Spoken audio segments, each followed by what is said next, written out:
Hello and welcome to Microsoft Flight Sim.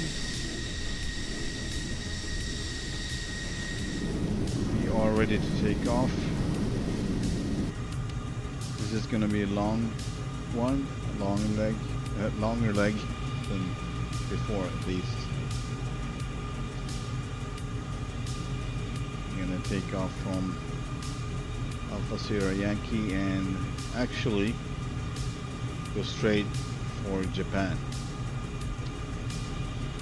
I didn't have many options on this peninsula. It belongs to Russia, and I just feel that I don't have that time and dedication to go through. We might visit Russia further on, but for now we're aiming for Japan. I'm not sure we're gonna make it either, so it will depend on whether I have to restart the engines in mid-air or not. If so, we're gonna divert possibly to this peninsula, that island, and from there down to Japan. But we got almost 1,300 nautical miles to travel.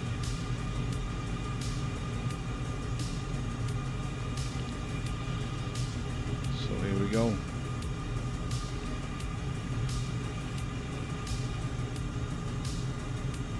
We'll see how it goes.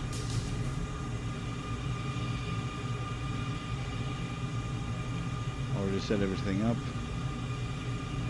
Almost.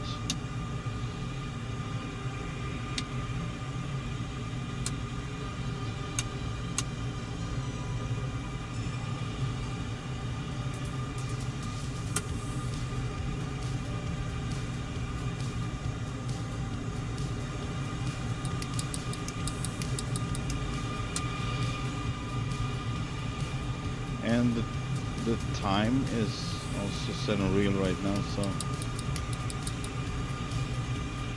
we're not gonna check out any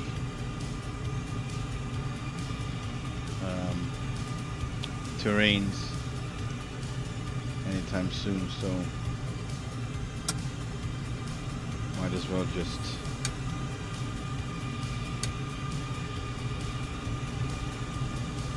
use the live weather with the live time. I always use live weather now, but there we go.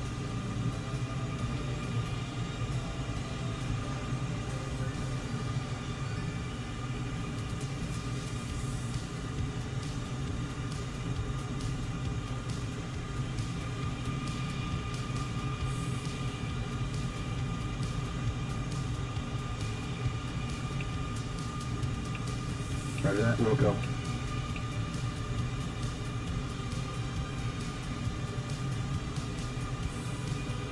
I have no clue about the winds.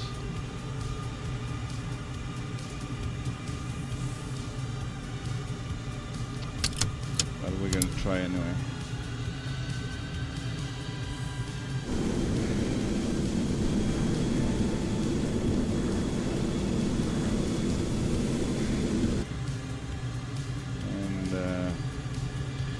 Releasing brakes. I'm not gonna run the burners if I can help it. Not try to climb without them. Take off without. Air speed 100 knots.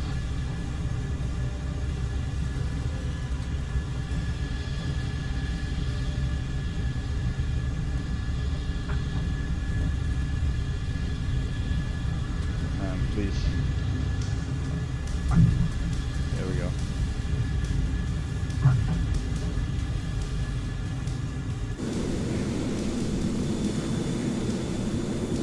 Positive rate, gear up.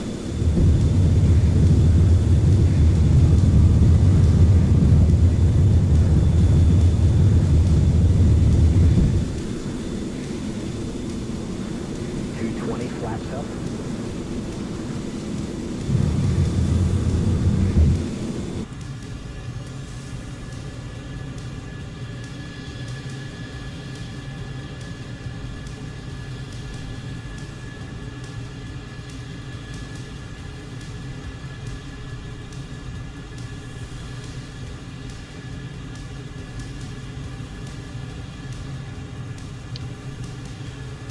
And I thought when we reach 30,000 feet, then we're going to try to run the burners for a little bit. Man, this is beautiful.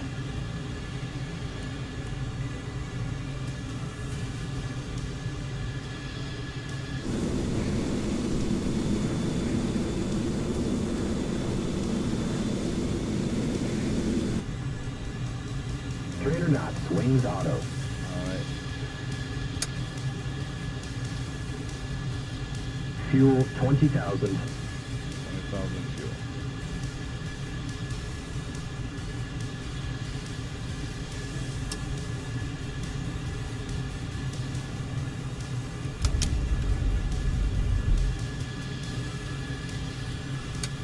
Oh. Got it.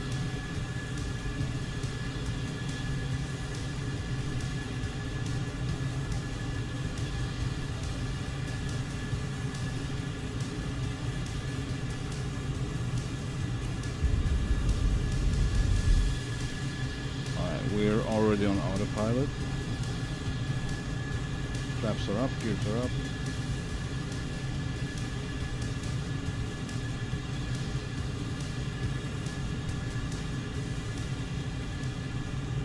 And we are climbing to 15,000 initially.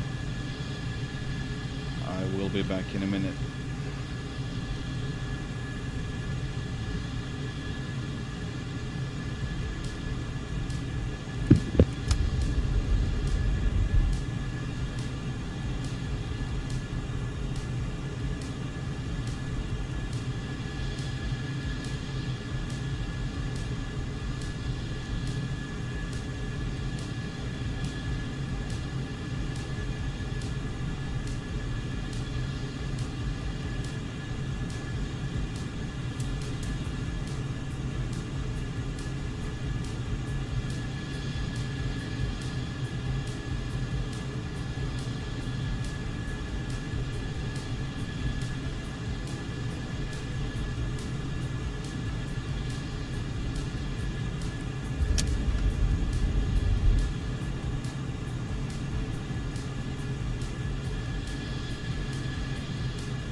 Just preparing some evening tea here, which is not done yet. I pushed forward to 25,000 feet, so we can go up to 25,000 and continue up to 30,000. And at 30,000 we're gonna try to run the burners, and hopefully we're not gonna get any flame outs. Hopefully.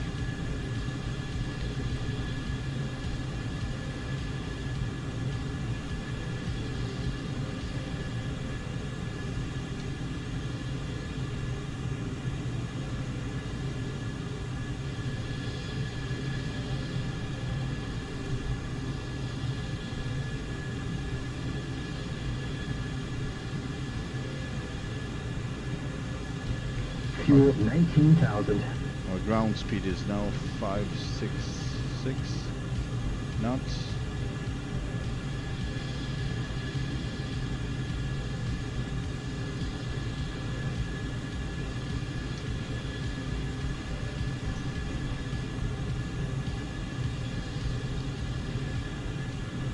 Alright, gonna get my tea.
It looks like 39.9, but it's actually 29.9.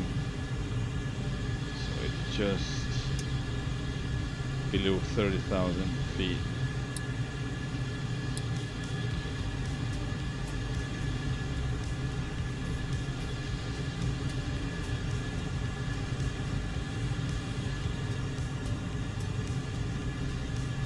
Gonna see what we can do just with military power here.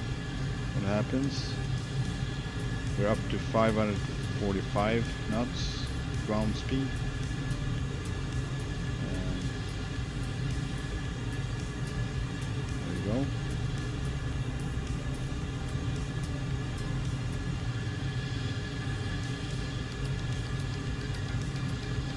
So we got 1,121 nautical miles to go to the waypoint just before Japan and Memanbetsu.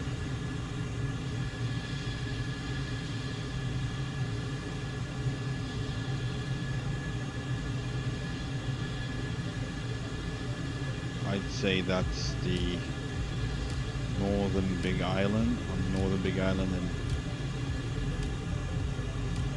I guess it's the... I don't know, they got an airport up here too, but we're gonna aim for this one.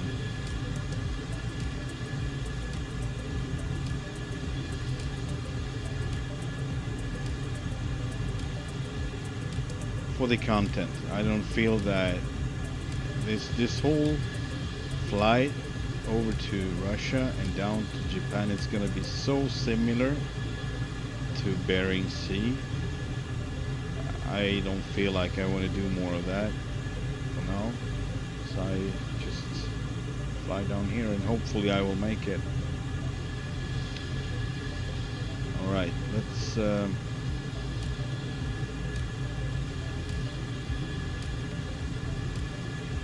almost before we leave this,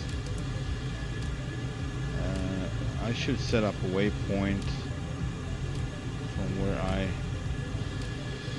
actually don't have to set up a waypoint, but yeah.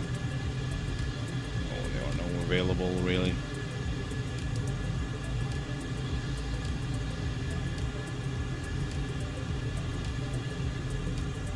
Alright, we can set up one here. Create waypoint.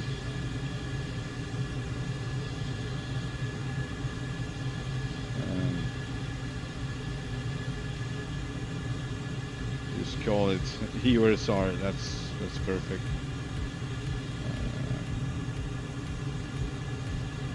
Enter. Create. Create. Yeah, did it create? I see. Create USR. Okay.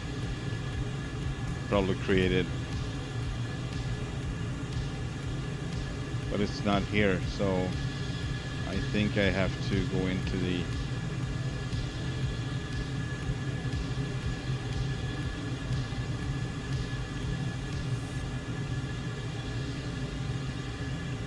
there we go, and activate leg. There we go. It's not halfway, but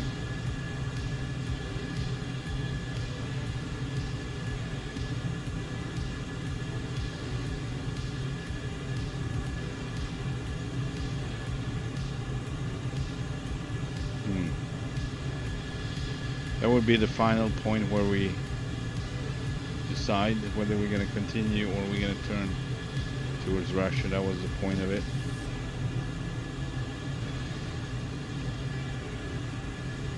Depending on the fuel and so on. If we're doing good, we're doing good. Alright. So the fuel, 18,200. That's going to be 17,200, 17,000 when we're done with the burners. And that's just to keep like a sweet spot between saving time and saving fuel. So here goes nothing, I guess.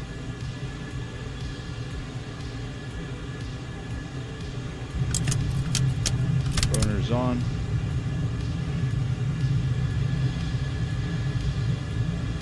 Actually going to use this to climb a little bit too. 35,000 feet. Fuel 18,000. Just ever so slightly. 1,000 feet per minute.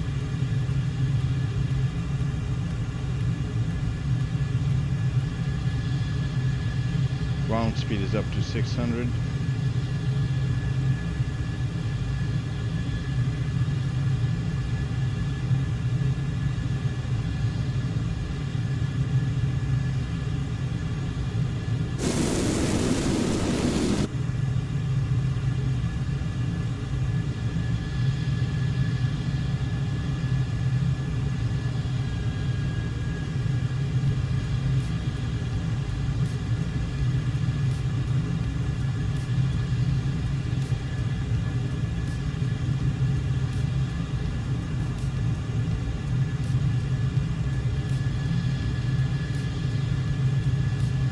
Fuel 17,000. Yeah, that was that. Gonna level off here. 33,000. There we go. And coming off the burners. 3, 2, 1. We're good. We're gonna use this speed now. See if we can maintain some of it, at least somewhat. We got 950 knots actually coming down again. Well, 130. So I have to experiment with this to see what it does. Flew down to 16,100. So that was a real good fuel burn. As in much of fuel.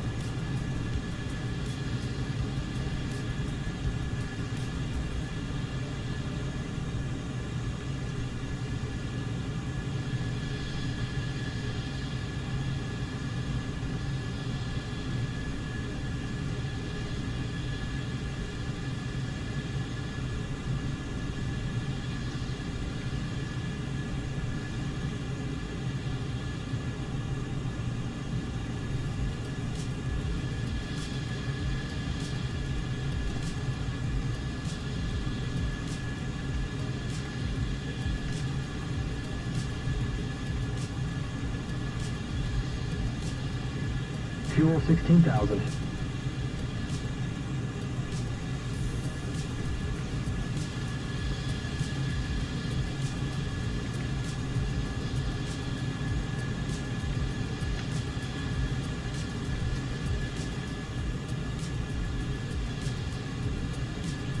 $879 knots. Well,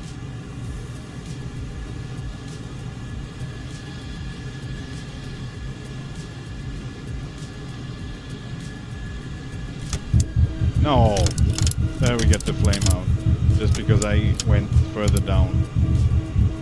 Oh man. So typical. Alright, let's lose some altitude here. Hopefully we can maintain down to 28,000 feet. I've got a master caution back here. Yes, sir. 3,000 feet per minute. And cranking engine number 1. I can still have it.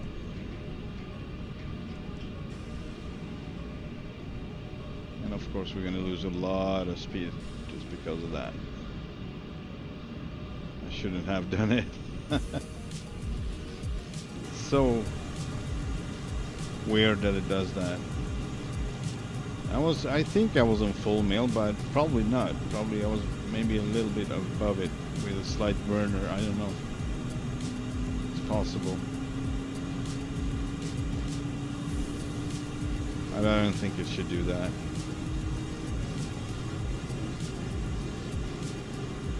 Whatever.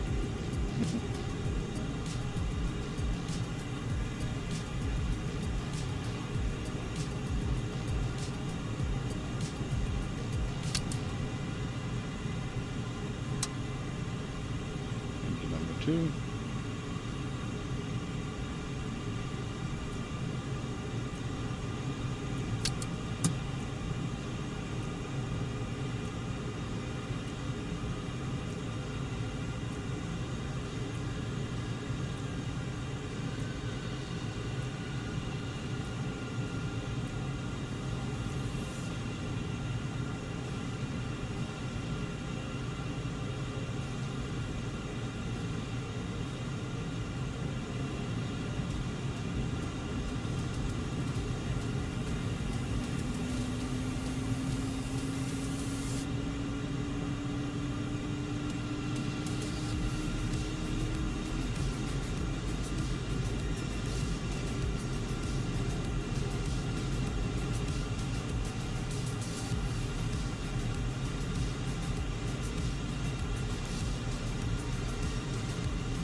Down 430 knots.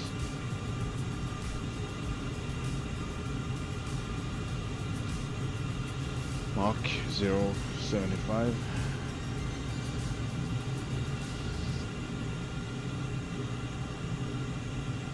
Come back up.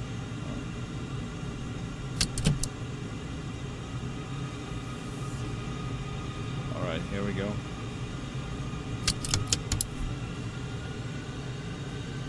Full mill.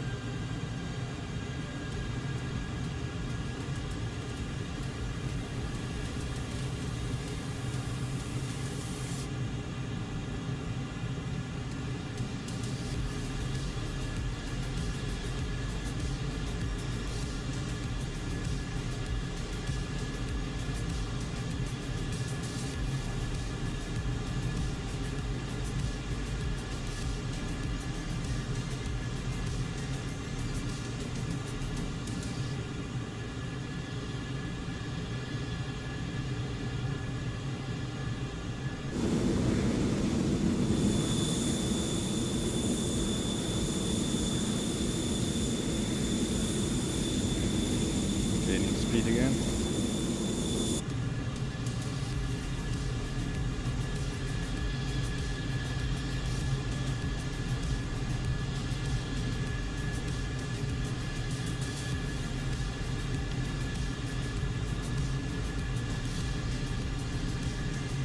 That's 177, 70.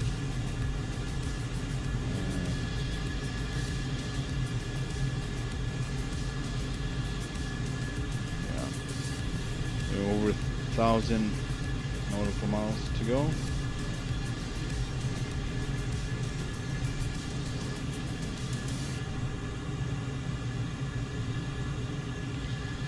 We are back above 500 knots ground speed and just between 0.95 and 1 Mach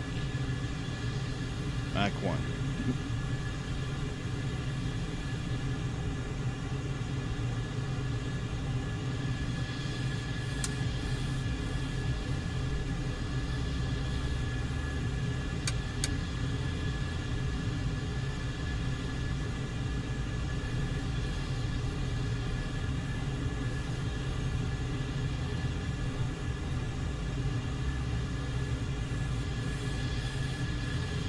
I don't know what that is. It's really annoying that you can't come off the burners without a flame out.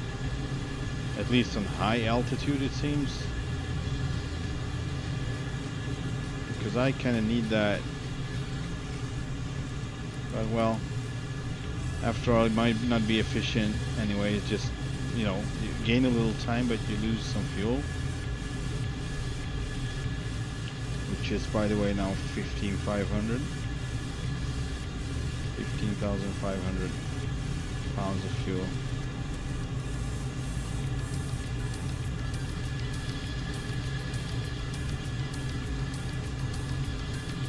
Let's get up to 35,000 feet.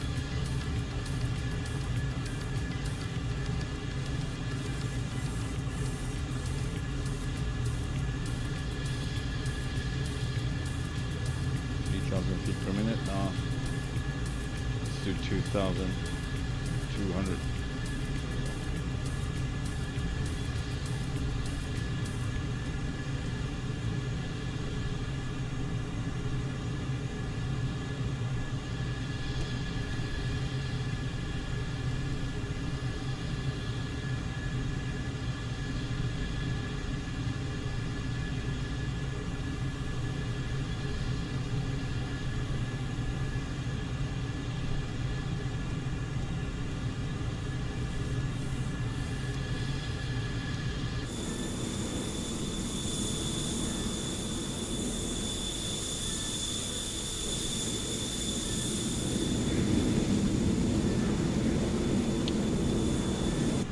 Yep.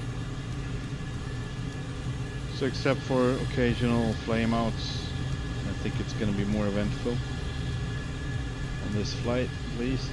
But who knows, we might divert.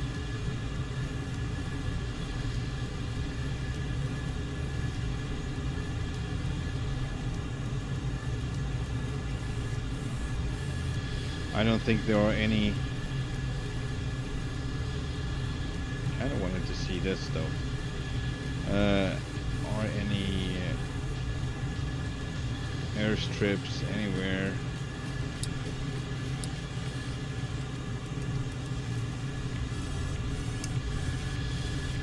Not even on this island. At least not here on the Garmin. This would be the first island where we actually can land. This is still Russia.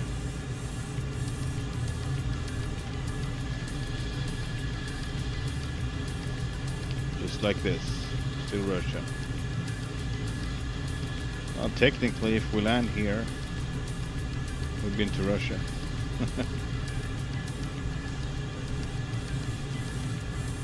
We'll see. Slightly closer, so it's good to have that option if you're, you know, running out of fuel and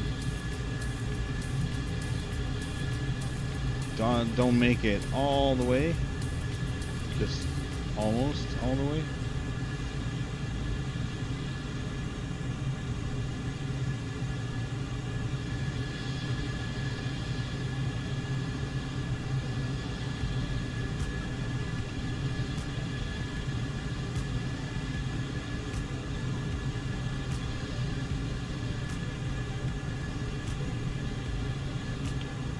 Fuel 15-100.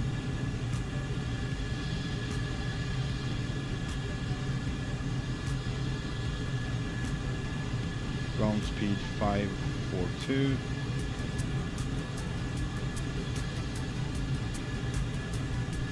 We reached 35,000 feet.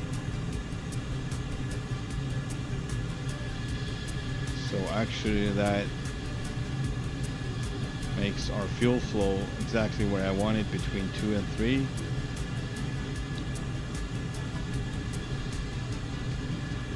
Alright, let's go to 40,000 then.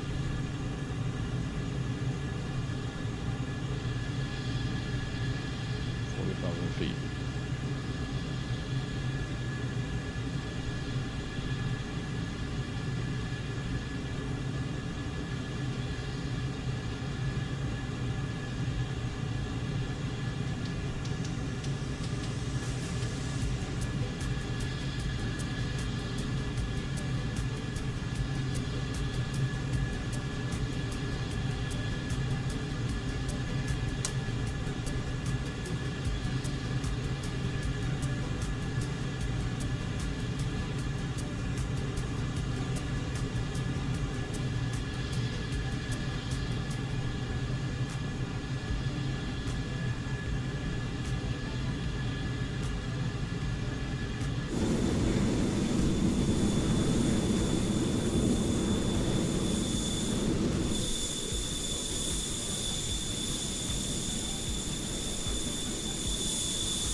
So I digged a little bit in the textures of this aircraft, and I found out that I can't really change this number. It's the same number for every plane they got, which is sad. BuNo number. So this one 15,000. should have 163.28, I believe. Hang on. 382. But it doesn't, and none of the other ones has that. So everyone has the same number in the simulator. I can probably change it to the right number, but that would cause every other plane to have the same number, which is of course better anyway. So I might do that. I can also change. I already pre-made one that says experimental, and then the registration of November 382 Tango Charlie.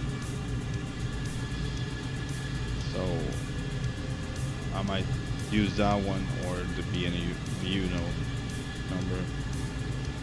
We'll see. BU number. Bureau number.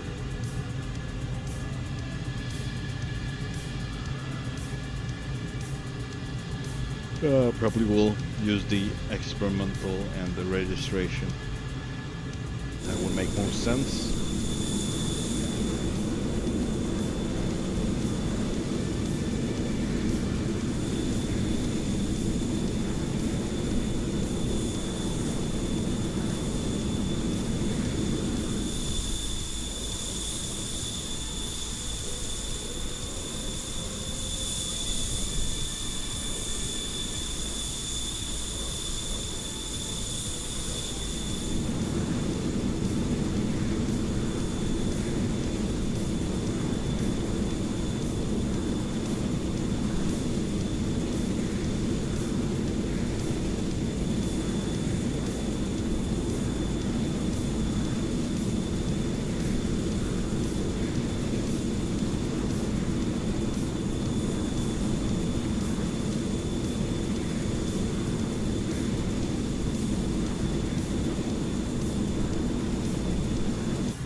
But we are slower now, that's for sure.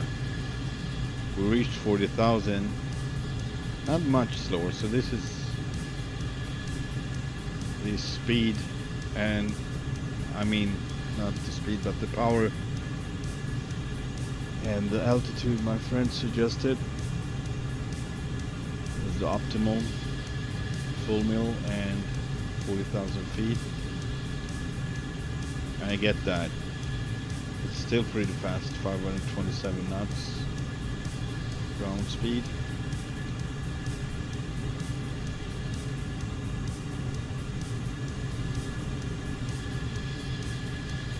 Weirdly enough, pretty turbulent, or maybe it's about the lift, the thin air, I don't know.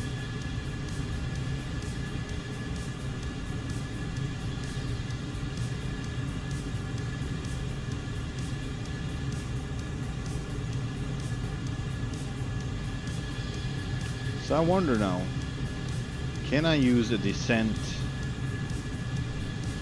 to get more speed and keep it for a little while? That's the next one. Kind of a steep descent. See how much I would gain.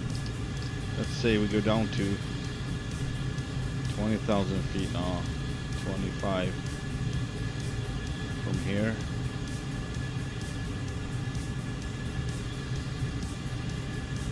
It's not very fuel efficient to do this, but I want to try to see if I'm able to gain some speed with this. Should be, but we'll see. So right now we are descending 6,000 feet per minute.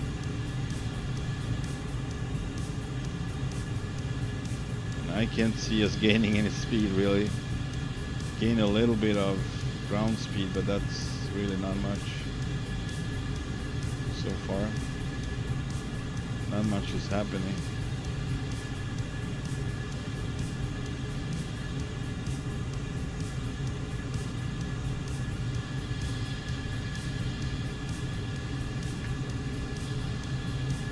Ah, what the heck. There we go, burners.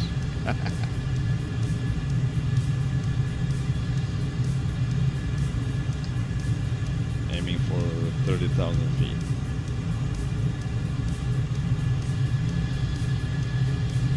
There we go. And probably gonna have a flame out, whatever. We already know that.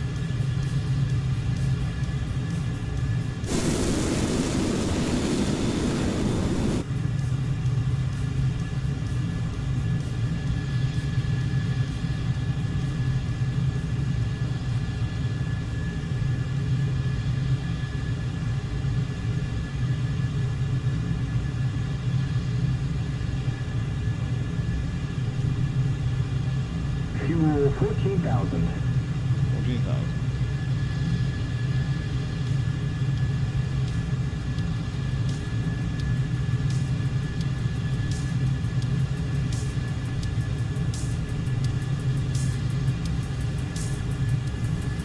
.900 knots, ground speed. Oh, we go really fast.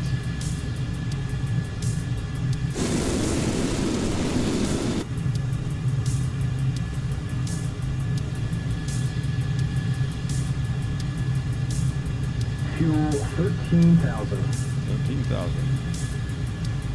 13,000. 1,100 knots. It's crazy. Alright, coming off the burners, so here goes the flame out. Are we off burners now? It seems so, no? I mean, it appears that we are. Yes. Fuel flow says we are off burners. Alright, let's enjoy this for a while. Not touching anything.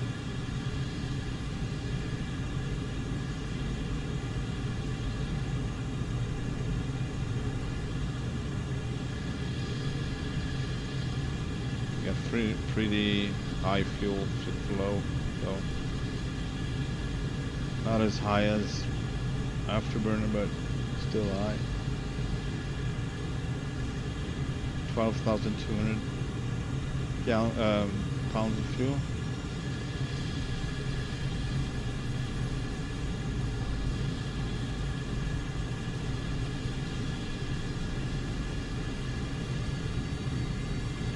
Yeah, so I know what I have to do. Basically climb to 40,000 and stay there in full mill, and that would be the best way of crossing an ocean, or part of it at least.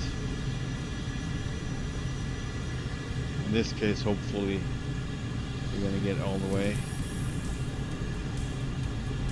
but like I said, not much gonna be happening in this one. But we're still on the tour. 880 knots ground speed. Yeah, so the amount of fuel to burn just to get up there to come down again, it's really not worth it if you need to go far, come far without refueling.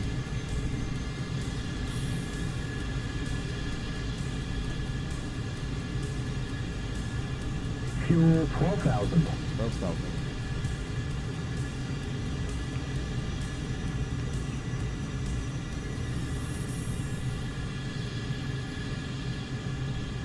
.850 knots ground speed, and it seems like we are 1.3 Mach 1.3, no 1.4 actually, 1.45.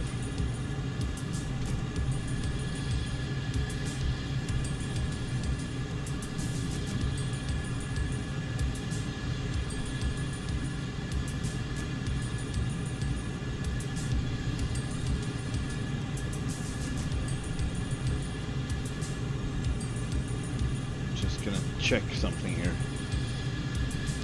Yeah, we are on full mill because it didn't go up again when I actually pushed my throttles forward, but I have a toggle function, so I need to press it to engage the afterburners. If I don't press it, it doesn't matter if I push forward the throttle, it will stop at full mill, and that's where we are now. So I can verify this is full mill. Full military power, that is.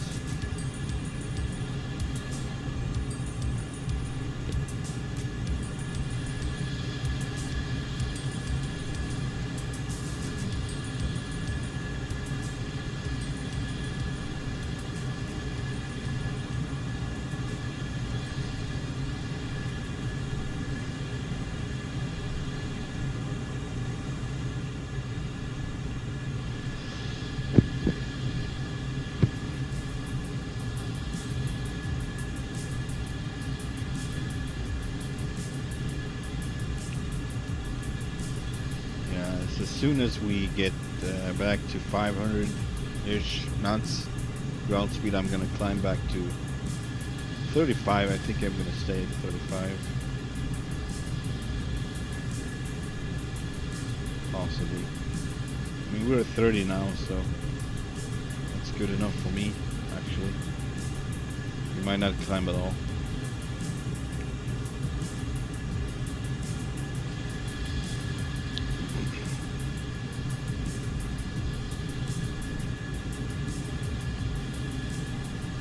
So we're still almost 300 knots faster, and that's not solid. It's decreasing, but it's decreasing slowly, so we're gaining some time. We got 103 nautical miles left to our first temporary waypoint, where we need to decide whether we're going to continue or turn towards the peninsula. And as it seems we're good with fuel, we're going to continue for now.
And 90 knots.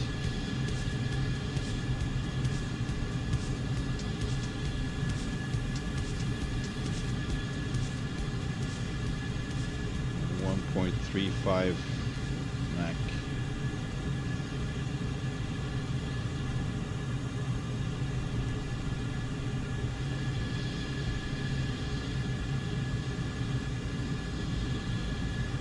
So auxiliary is on red. I wonder what that is for. By the way, this should be in flight.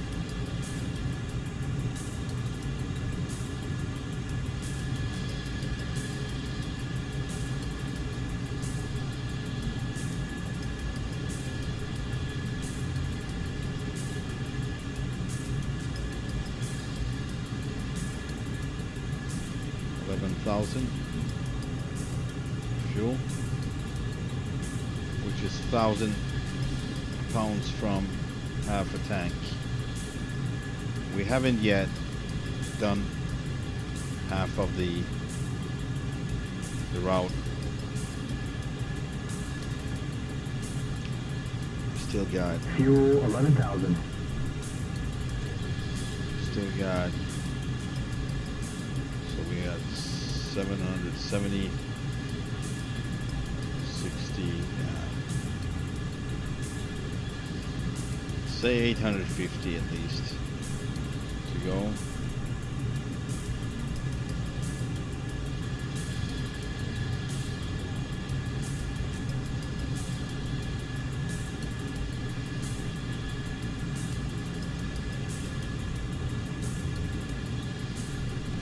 Still keeping it higher than 500 for a good while. Or what is it? 550-ish knots.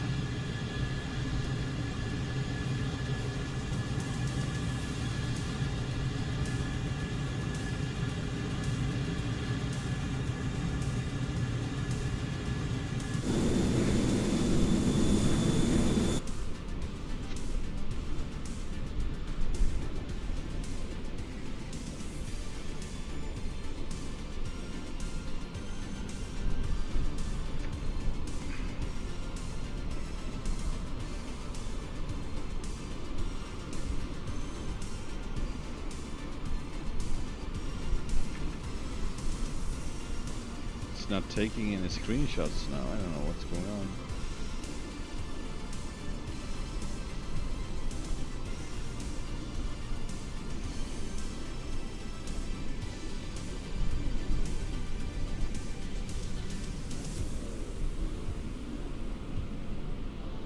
Bam.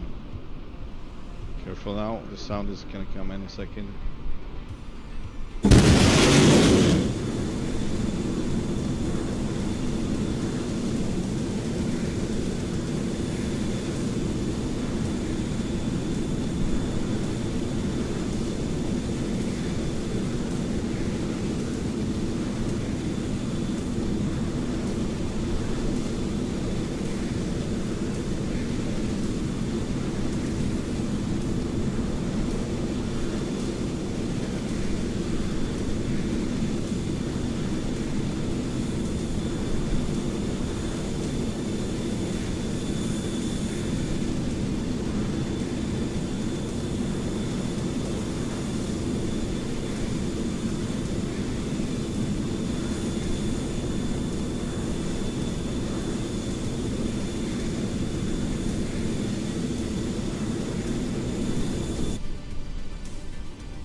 .80 knots in ground speed.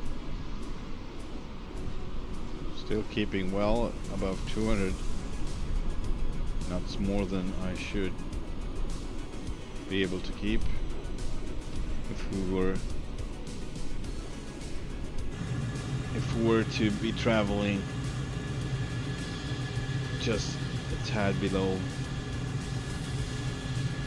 1 Mach. Mach 1, sorry.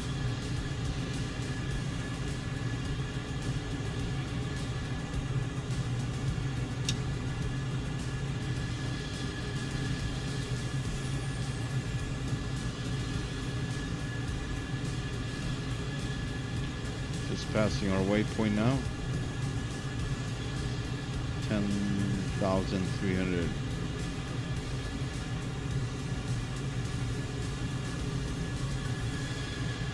Hey Jacob.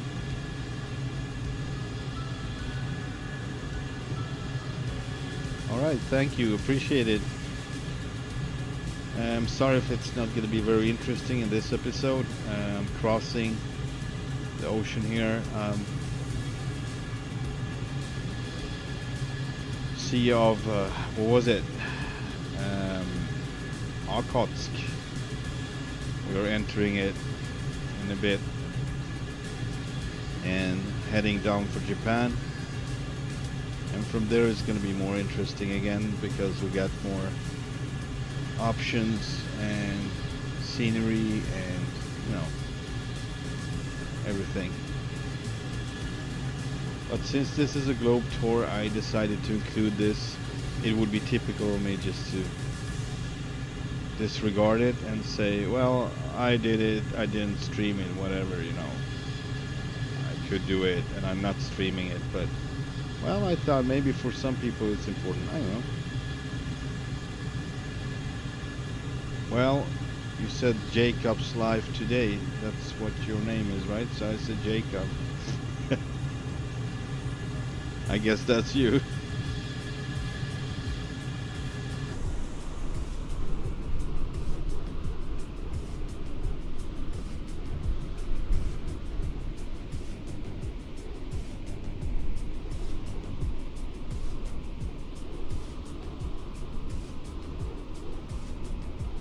Gonna check what?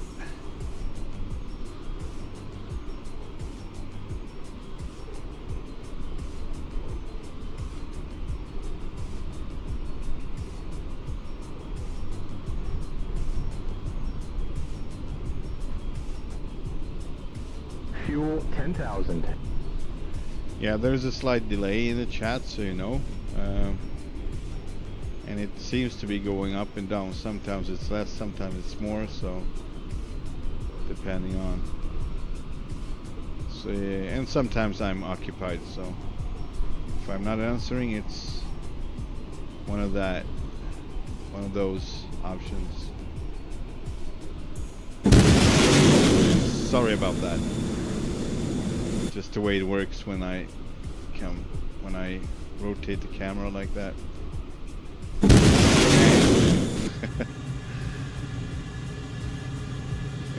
Let's see, I'm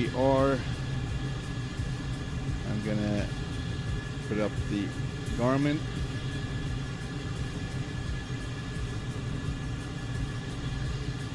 So we are now 647 nautical miles to the next waypoint, which is little less than 100 miles from our destination. So let's say 740 miles.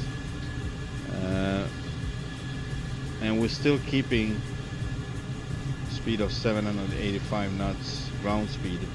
That is still, and it's quite steady. So this is interesting. This is where it gets interesting because, alright, I mean, I got my fuel flow pretty high, just below 5,000. And like I said, I want to be between 2 and 3, but that's just when I want to have, you know, super good fuel economy. 9,700. We're gonna continue like this now for a bit. It's a race against time too, because I don't want to be streaming for too long when it's content like this. It's not that interesting, in my opinion. Am I the only one watching? Well, it might be, you know. It might be only one you the only one watching, because not much happening on this one. Which is a good thing, of course, in a way, because if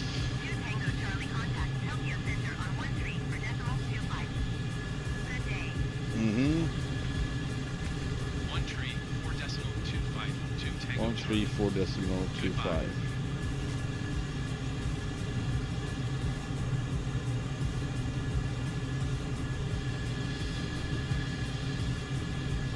Should be that. Tokyo Center Tree 82 Tango Charlie Flight Level Tree. Yeah, thank you. I appreciate it. You're welcome, and to watch me anytime you want. It's usually a aviation or trucks, American trucks mostly. So I had a series from Mexico recently that I concluded, or you know, moved on to this one for a while. I wanted to do this for a long time, take the Tomcat for a world tour, but they didn't get the Heatblur until now, so but now I was pretty close to actually execute the idea with the DC Tomcat, the Tomcat that's been around for a while in Microsoft Flight Sim, which of course is a beautiful model, however not accurate on all the spots and places, somewhat inaccurate, but still looking good. And you know, it's easier to fly since the flight physics aren't as realistic as this one. So 2 streams ago I tried to do something I should not have. I was going vertical and put power to idle, and then I try to turn with the rudders, just going up and then come down basically. And what happened instead, that I was stalling, and of course I ended up in a flat spin, which is very typical for the Tomcat, which by the way was not recoverable. And that can happen, that you can't recover from it, but you would always feel the input as it making it worse or making it less intense, the flat spin. And nothing I did really made any difference at all, and that's how I figured it is not recoverable, at least not because of your inputs. I don't know what else would save me in that moment, but it was just flat spin all the way down, like a frisbee falling.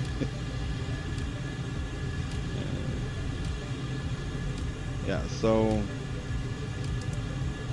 yeah, I think you're the only one watching this right now. I'm not keeping track, so I'm not in habit of checking who's watching or if anyone watching for the moment. I just keep talking because people are watching later, and then it really doesn't matter in that case. And also I like to keep my mind off that detail. Fuel Right. 9,000.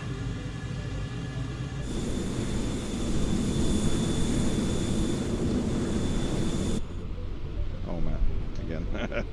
I did it again. Alright, let's stay on this side for a while.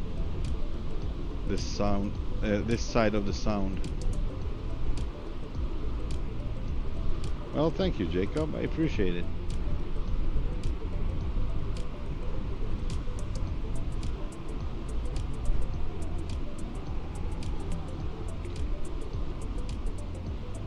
Oh, that's nice. Welcome to people. Yeah, so I worked on this skin. For anyone who doesn't know, I worked on this for 2 days in a row, full days, recreating it because I made it for the DC Tomcat. When Heatblur released theirs, I was like, I just have to do the same skin for the Heatblur one. Sorry, I need to include IndiaFoxtEcho because they had a big part of making this real, putting this plane into this game simulator. So yeah, I put 2 full days, and then additionally a couple of days. You know, you always find stuff that you missed or could have done better, so I went back to Photoshop and fixed all the details. So that took a couple of more days. Kind of bugs me, so I can't really overlook it, so I need to fix stuff like that. I mean, this plane is so high detail, it's worthy of having the, you know, most amount of details on the textures as well, in my opinion. Alright, watch out for the sound. Here it comes.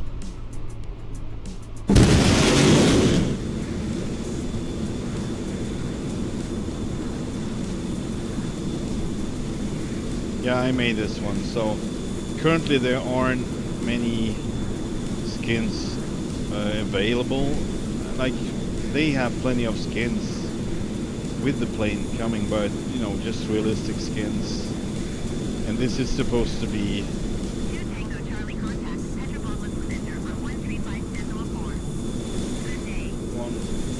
145.4. What was it?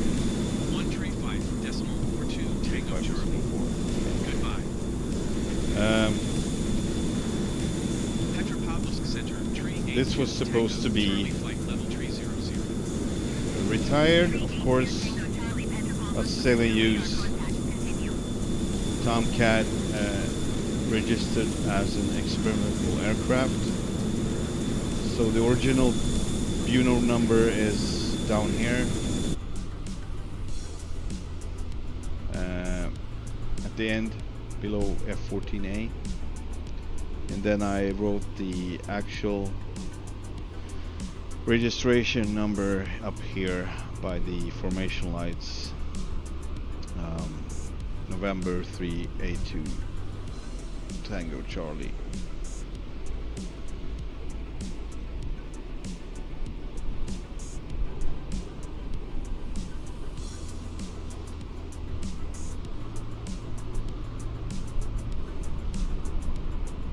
Yeah, it is.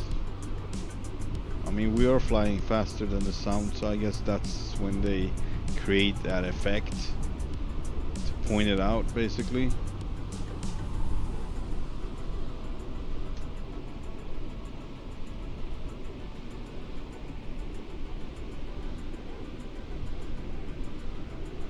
But yeah, I'm happy with the skin, and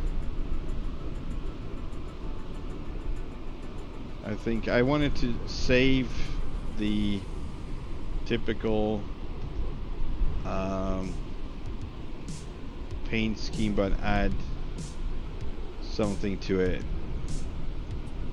some color, but not too much. So I didn't want to fully colorize it or repaint it like that. I wanted to keep some of the typical navy paint scheme, and as you can see, all the weathering as well, so it is just partially repainted, you can say.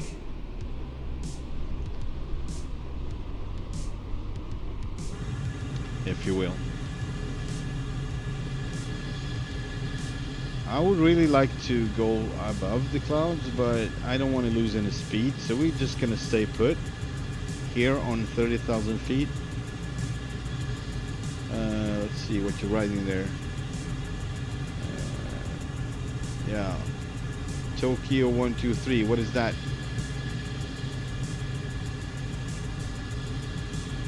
What reference is that? Oh, like I mean, no, I don't understand. Sorry, I lost track. I do that sometimes. I keep talking and I lose track of what I was talking about before, so I lose the reference, so you can say. I'm moving on a lot.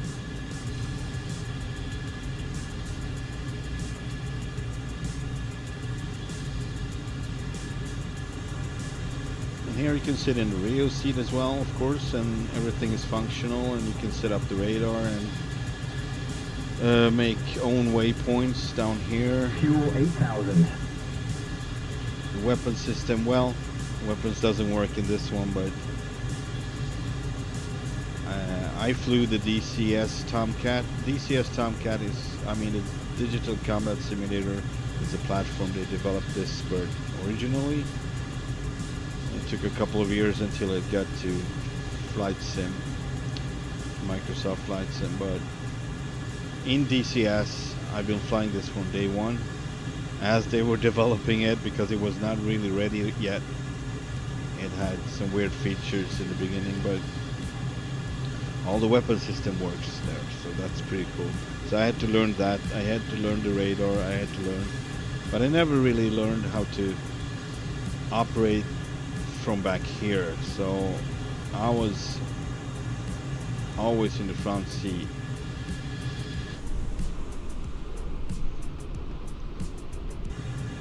But there you can actually fly together with one sitting in the back seat without an issue. I just hope they will implement it in 2024 Microsoft Flight Sim, when you actually can, for crying out loud, sitting in the same freaking cockpit. I don't know why that is so hard to just do. People was, you know, asking for it for years and years and years, and it's just not possible. There is oh, no problem. Tokyo 123 aviation, it's a flight. Okay. I probably heard of it. Is it a crash flight?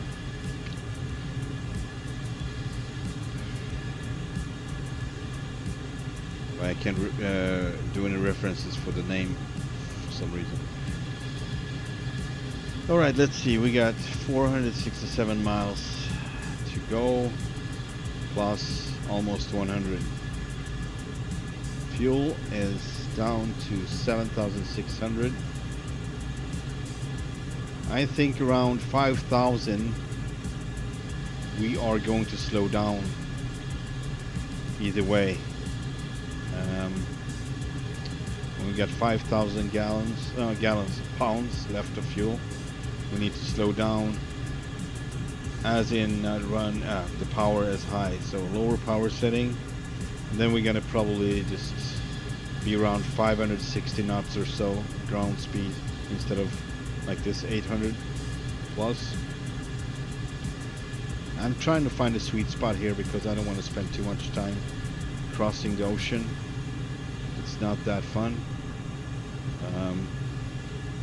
but I still want to get there, so no. Yeah, they did a lot of work with the inside, sure, with the whole plane, but check this out. You get tape around the freaking wiring there. It's like, this is how they looked. Easily accessible.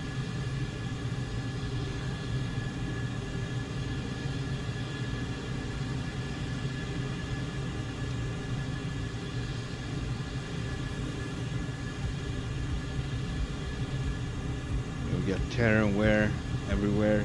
It's a used aircraft. Yeah, and that's the trade-off here as a skin creator. As I know it, it seems there might be a way around it, but so far I haven't figured it out.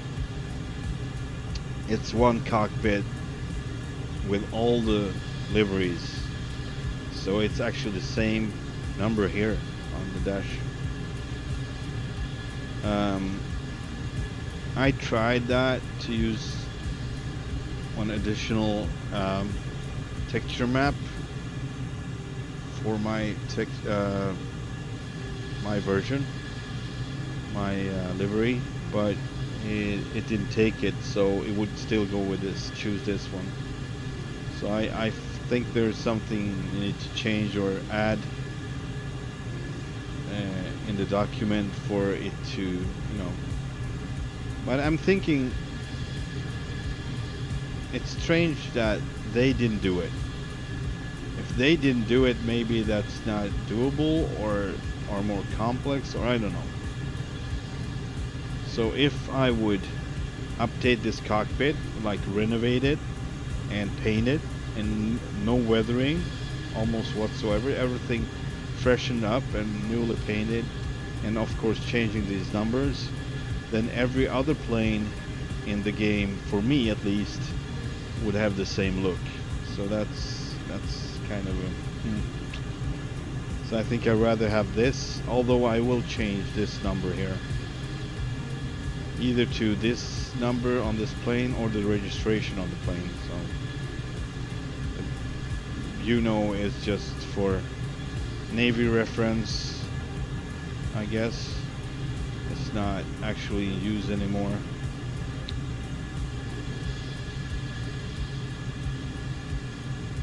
Yeah, there are some scenarios that we could, you know, run into. Not only running out of fuel, but also there is a bug with this plane, as it seems. Then you can have a flame out, then lose hydraulic pressure on everything except the rudders and the trims. So every trim worked and the rudders are working, so you can fly it with the trim. I did that, I think 3 streams ago on the World Tour. It happened, Globe Tour, sorry. And I just had to, I didn't make it to the closest airport, but I could land, belly land on a sandbank on a beach in Alaska,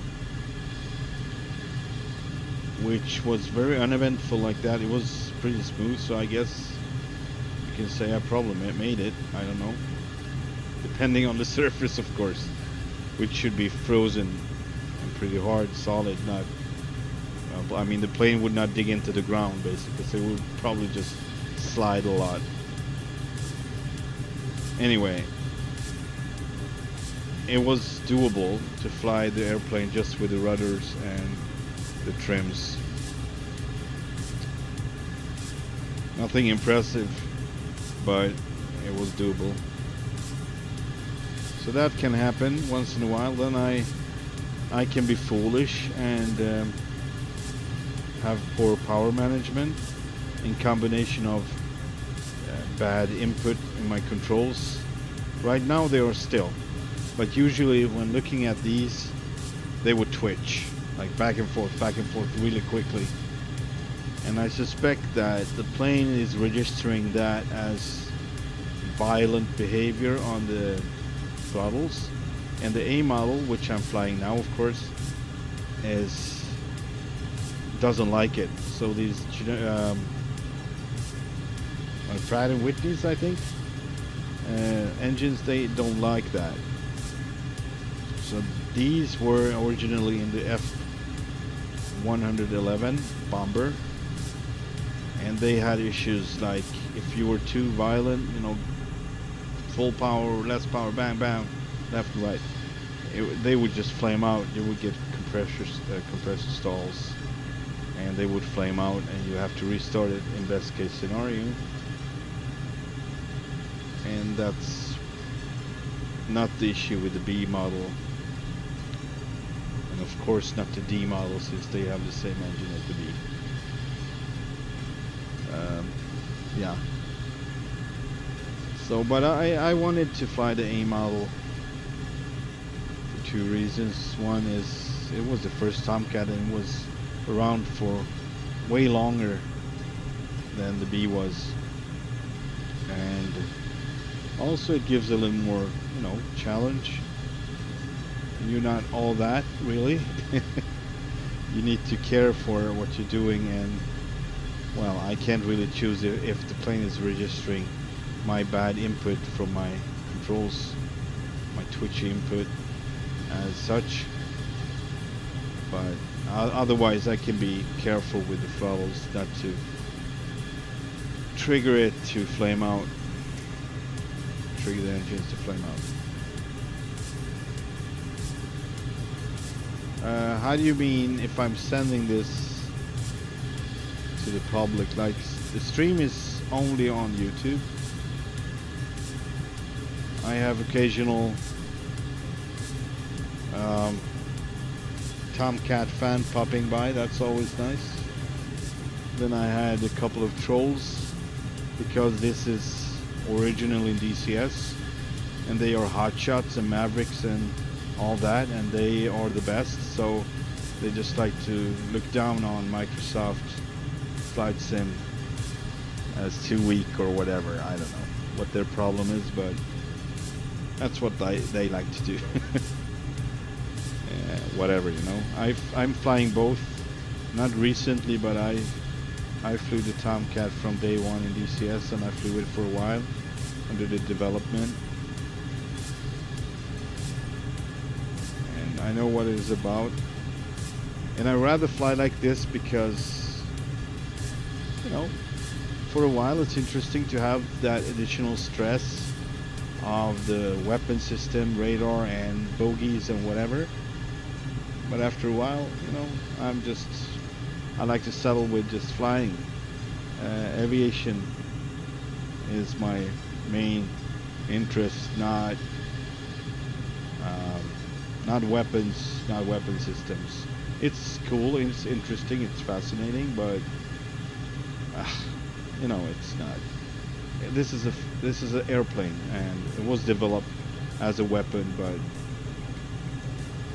I like to look at it as a retired bird, and that's what I try to do here with the flying and the livery, and you know, just appreciate the plane as it is. And weapons would just be additional weight and poor maneuverability, or poorer at least. We're Joker. All right. That means we are 6,900. 820 knots. I think I still stay here though. And like I said, around 5,000. That's what I'm gonna reduce. And we are almost there.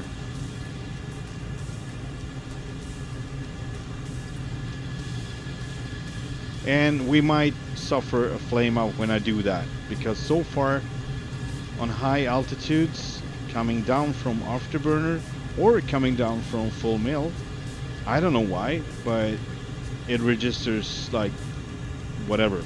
So I get flame outs and I have to restart it. So we just have to take that in count. It's more common what would I say, a common thing than an uncommon thing. So it would more likely to be like a flame out than not. On both engines, of course. Just to keep things more interesting, right? If you pass that, then what? Even if you do that, but I'm never subscribed.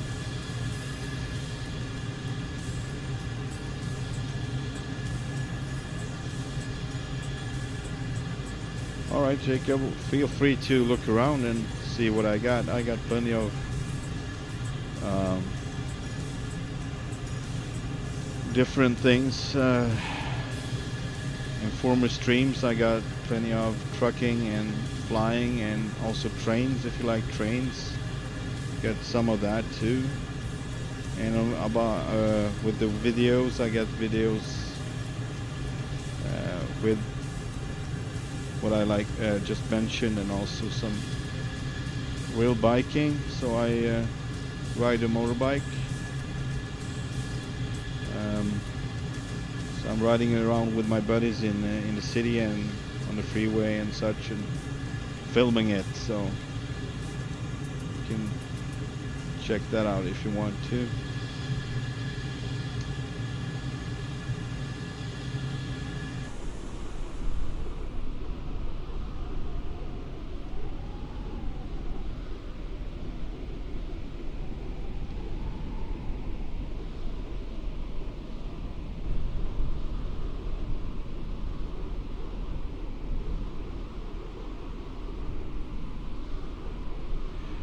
What do you mean with if I pass that, then what?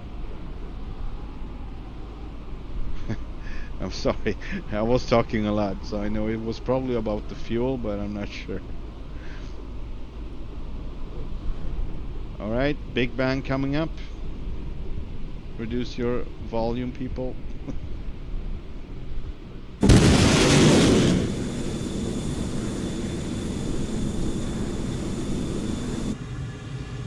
We got still 815 knots and 5,400 in fuel. I'm gonna start off with using this speed for climbing up to 40,000 feet, I think. Hang on, I'm gonna think about it a little bit. Yeah, let's do that.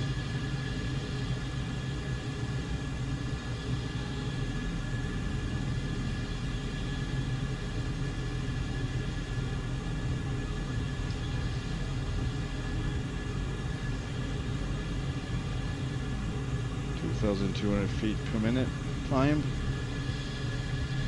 And that's what we're gonna use the power for.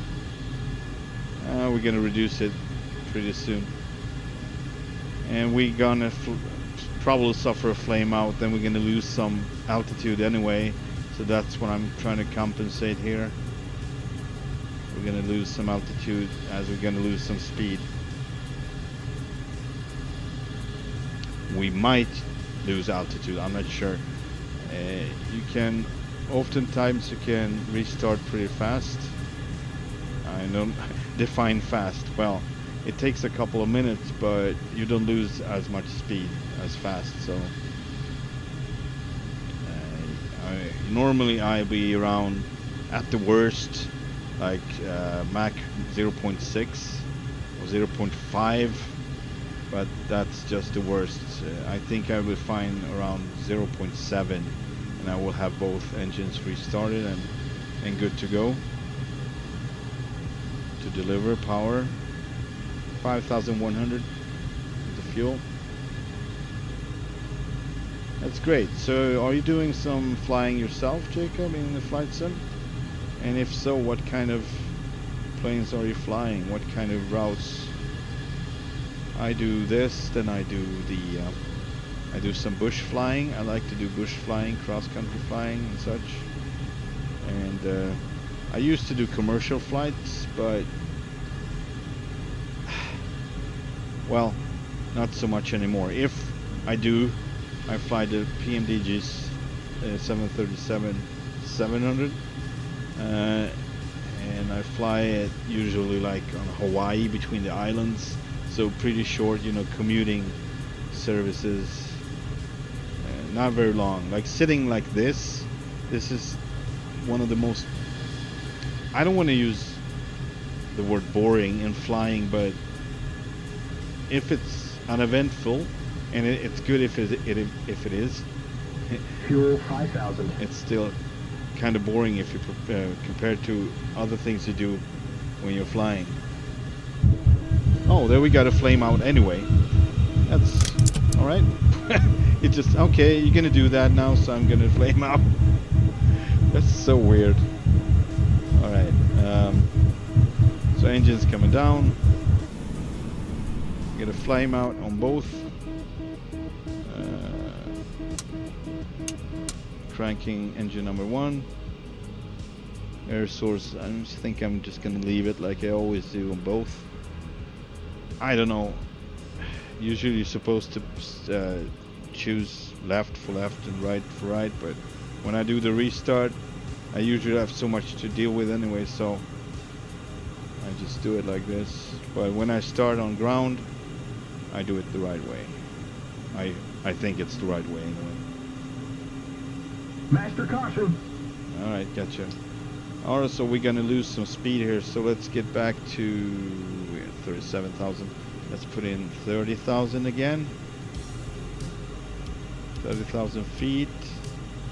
And let's descend a bit so we don't lose that much speed. Descending, like, say 3,000 feet per minute. That should do it. Alright, engine number 1 is coming around.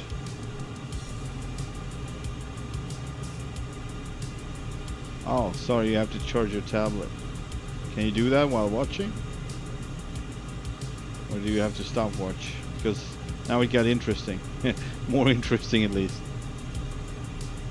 Alright, cranking number 2.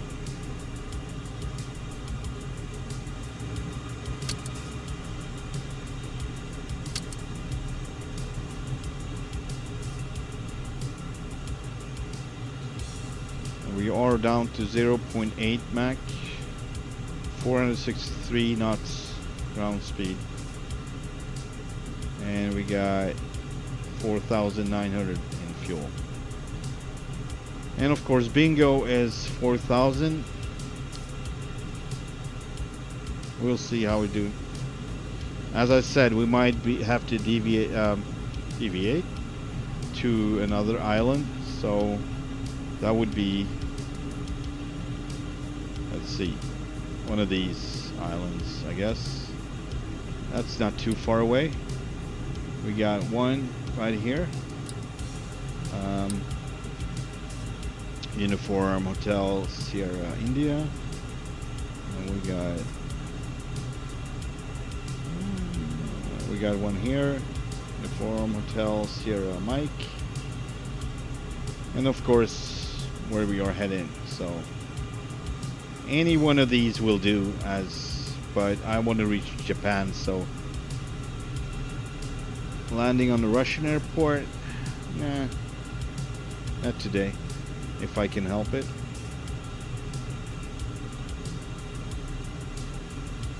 Alright, both engines are stable and running. Going full mill. No, coming down. Stop doing that. There we go. 2,000. Well, full mill, what would that give? Fuel flow of almost 3,000. Well, I think I can use that. That's pretty good. And we are leveling out on 30,000 feet. And we are back to above 500 knots in ground speed. And passing 0.9 Mach. I don't know why I keep saying that. Mach 0.9. Oh, what did she say? I didn't hear her. Petropavlovsk Center, 2 Tango Charlie, say again please. 2 Tango Charlie contact Sakhalin Center. 12400. 124.02 Tango Charlie. I don't like that goodbye. I don't know why. Goodbye. So rude. Goodbye. Sakhalin Center, tree 82 Tango, Charlie flight level tree 00.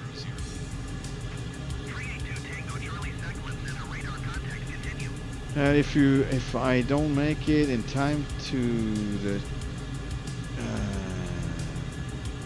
charger, we'll still plug it and resume watching. Okay. Gotcha.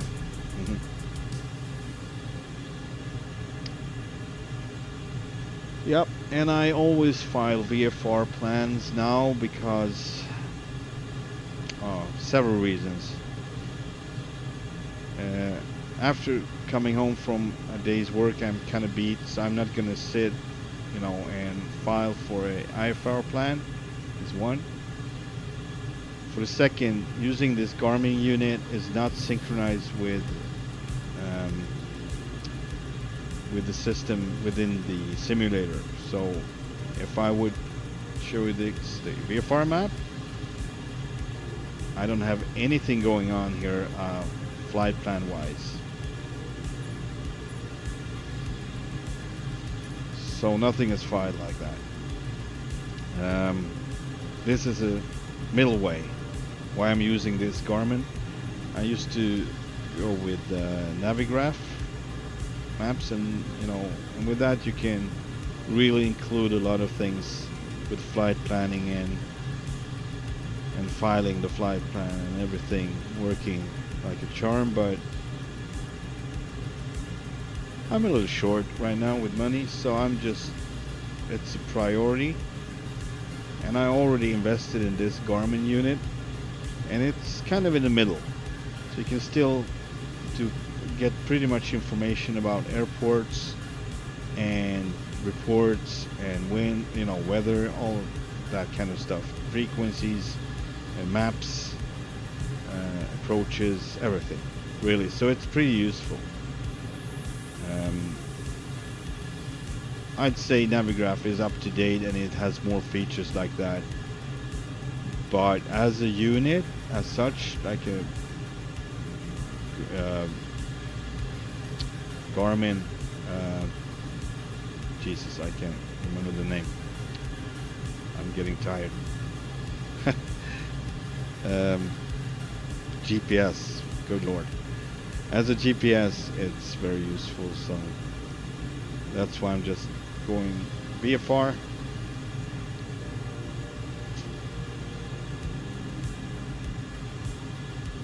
And I just recently found out you can actually disregard the IFR rules in the flight sim, so they just treat you like a VFR, like a legit VFR aircraft, even if it's IFR conditions. That's what I'm doing. Still have the live weather, and if I can help it, live time, but I don't want to, you know, if it's too much darkness, I rather fly during the day so you can see stuff. We got land, so yeah, that's what I'd rather do. I think we can start the descent pretty soon. We got 170 plus 100 to 70, so I think we can start to descend slowly in a little bit.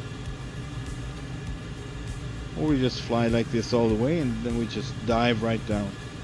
It doesn't matter with this one really. I can do that as well.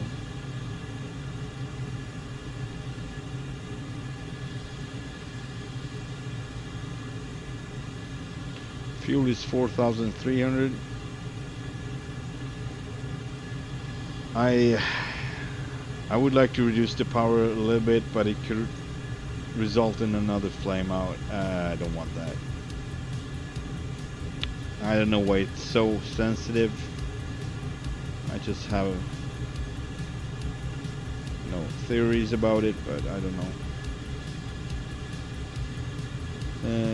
I also got thrust master, altitude master. That sadly doesn't work on my Xbox. Oh, you're still flying Xbox too. I got a friend flying through Xbox. I have a couple of streams, former streams with him. You can check it out if you want. With the Tomcats, we're doing some carrier ops training, trying to land on carriers and trying to figure out the navigation system, TACAN, stuff like that. But occasionally it's pretty good. It's nice. It's a lot of formation flying. I like to do formation flying with him, so it's nice. Then I got a couple of just chilling around San Diego Bay area, Miramar, sometimes up to LA. I like to be around there, so.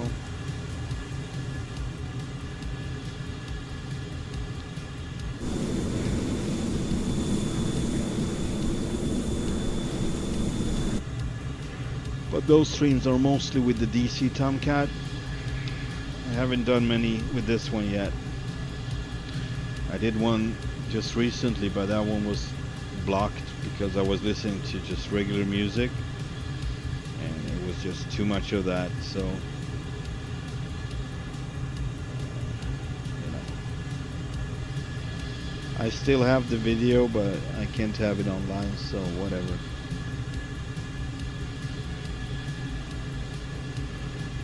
I thought I should use it for making another video, just like a regular video, just use the content for that.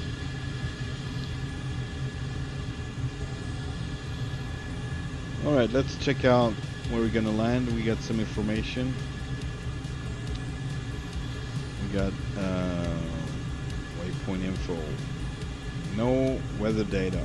I don't believe that, but it's fine. We got the frequencies, we got the procedures, we got ILS, we got one runway, two, but I don't know if you call it one runway or two, if it's like this. I would say one runway. Two headings, one runway, two headings. Oh, thank you. A lot of G-Force. Not interested right now.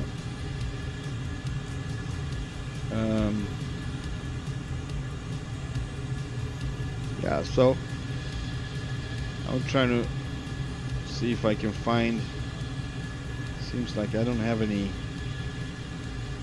weather frequencies here, and that's odd. That is odd.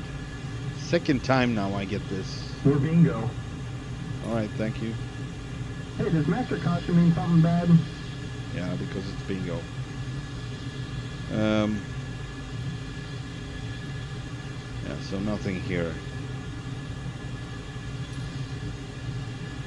This is just tower. Alright, we're gonna find out for ourselves, I guess. So it's gonna be manual landing. Hopefully not too bad visibility, but this doesn't look good. From here at least. We'll see. But I don't like that I don't have any kind of information. I need the winds at least, so I know if I should go south or north or west or east. In this case, south or north. And I have no information whatsoever. That's sad. Alright, we're gonna start to descent in a moment. Actually, pretty soon. I'm gonna reduce the power. I'm gonna set 20,000 feet for now. Descend with, say, 2,000 feet per minute. And I'm gonna reduce the power. Let's see if it's flaming out again.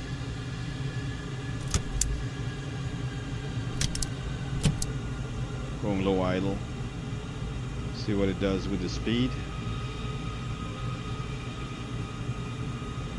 We got 100. Let's see, 110 miles to go, plus 97, so 100. That makes it 210.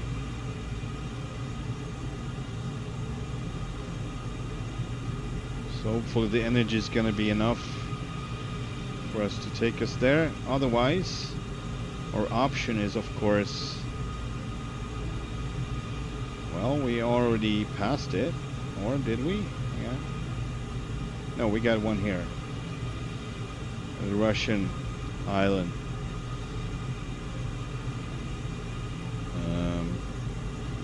We got another, I think, south from it. Yeah. So we got two options closer than this. Might be a third one too.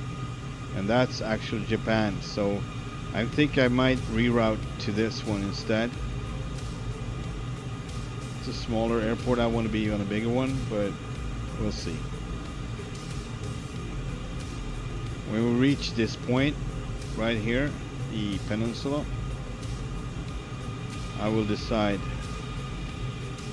Maybe before that, depending on how this is going now, because we are pretty low on fuel. 3,700.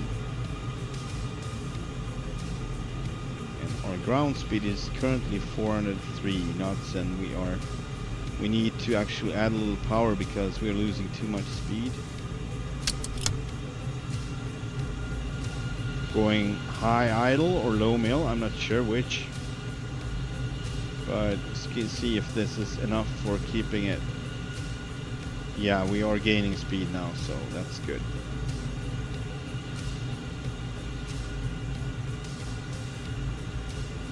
And I need a weather report because I don't like the looks of this. If we're gonna have low fuel and bad conditions, man, that's not good.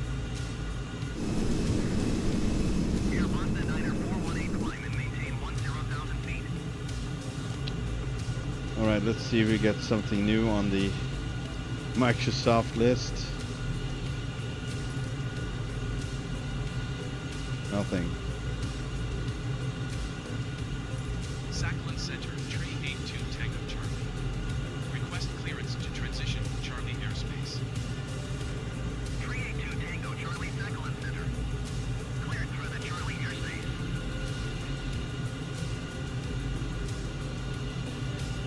Yeah, so no calculations, really just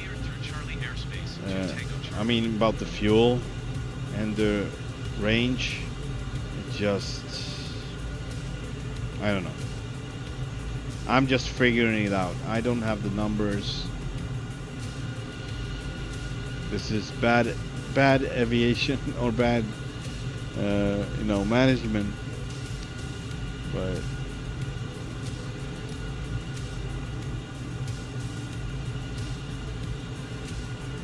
would I do this full time, well rested, no other work to worry about?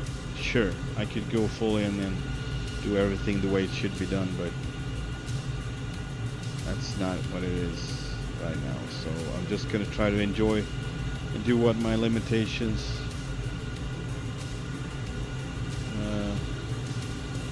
within my limitations.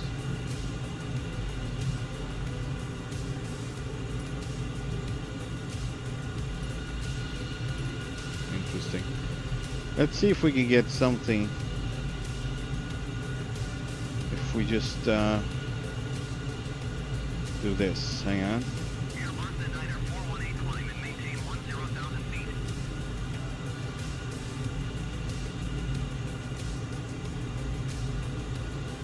That's the last. Just so we have a.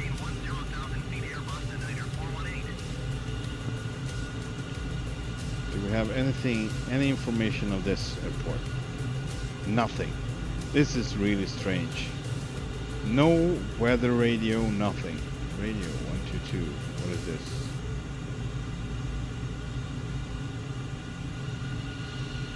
I don't know. Center. It's really nothing about the weather. I don't know why that is.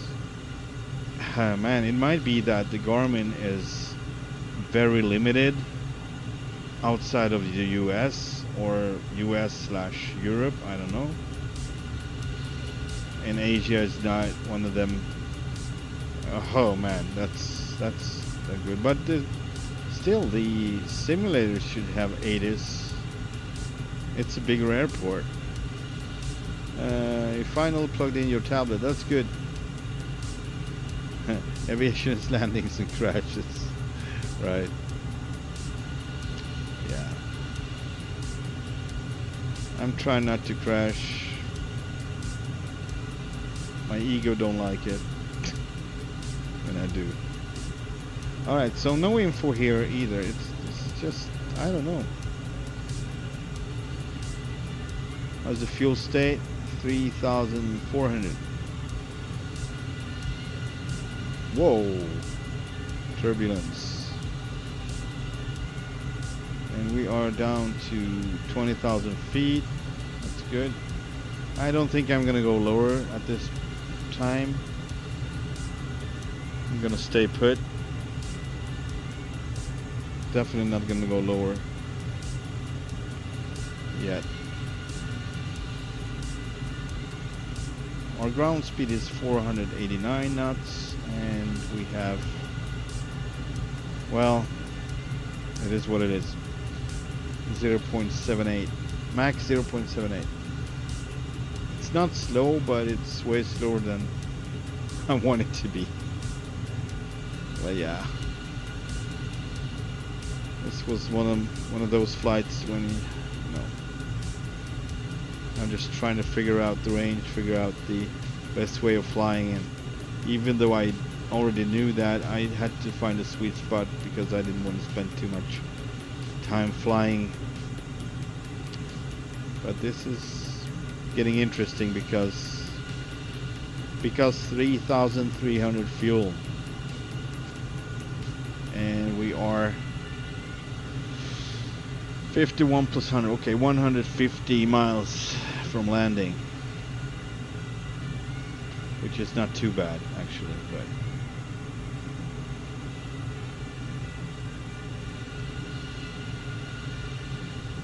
do we have any other options? Not really.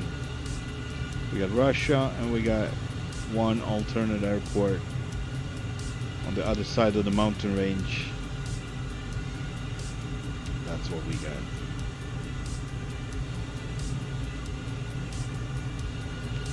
And this one is not really an option. So, well, it is, but it's further away.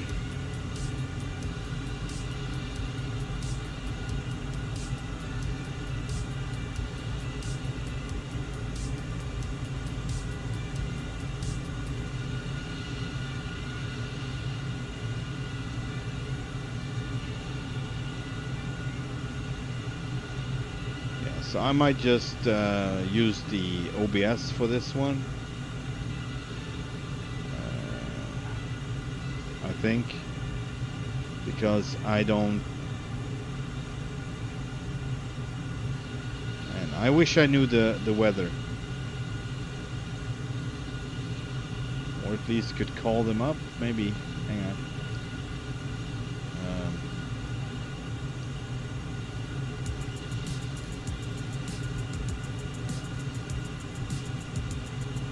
Not on yet.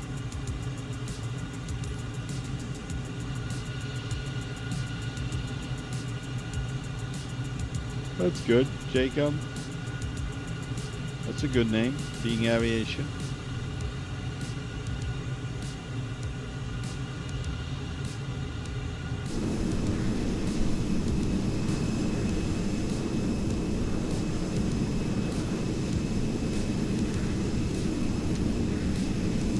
So this whole stream was about power management, fuel management.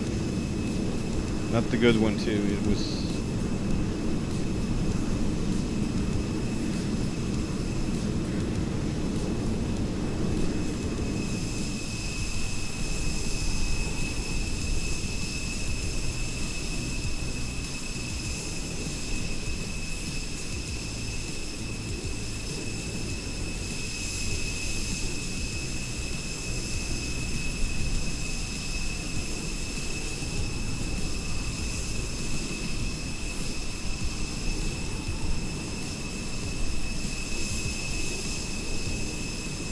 Nope.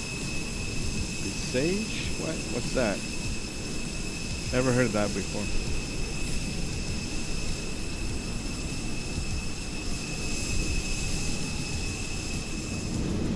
Anyway,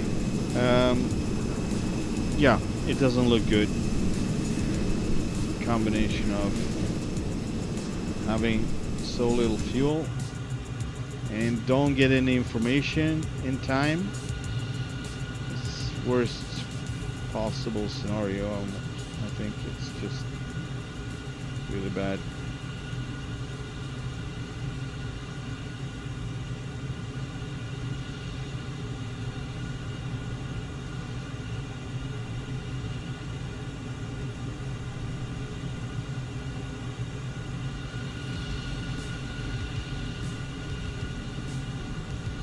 It's overcast.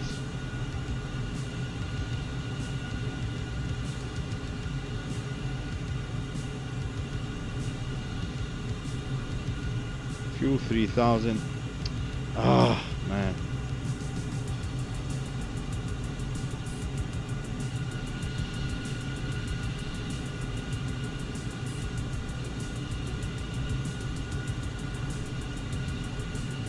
Planes, cars, F-14s, and that's all.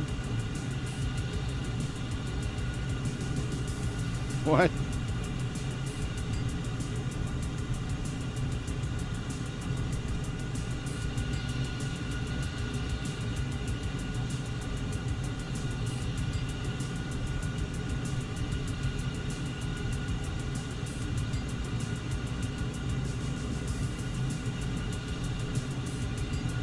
.495 knots.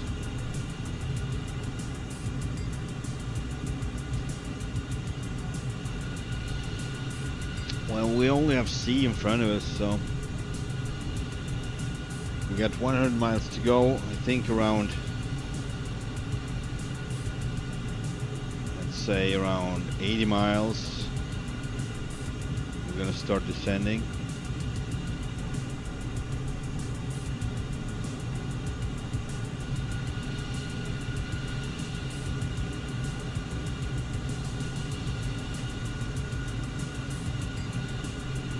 Maybe go idle to save some of the drops.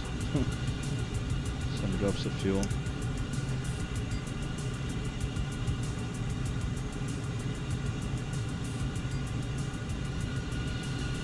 Yeah, so if I would have put more time to this, I'm short of time, sorry about that, but that's what it is. It is what it is. I could have flown more economically, or you know, have plenty of fuel left reaching coast of Japan.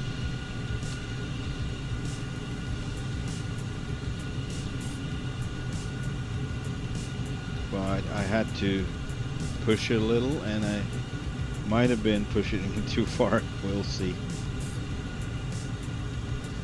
We don't have much margins, that's for sure.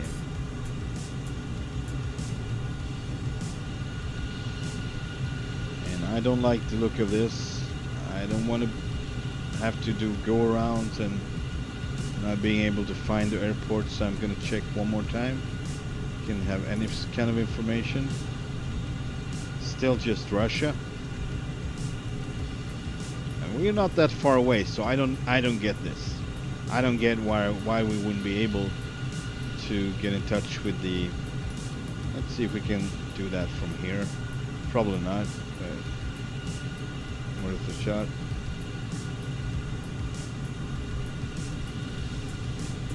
No weather data still. We get tower. That's ILS. That's all we got. So I'm gonna put in the ILS frequency for 18 at least.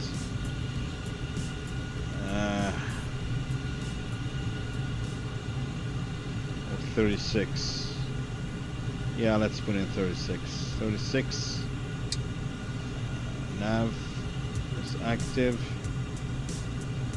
And, well, let's try to reach them. I don't know.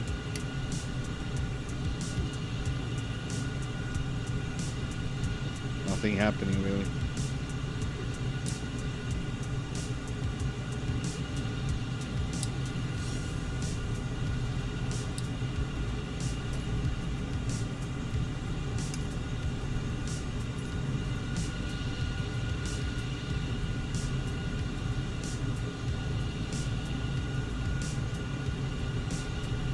$80 miles.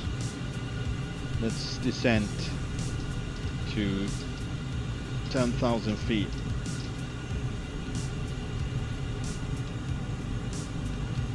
You're not gonna see much anyway.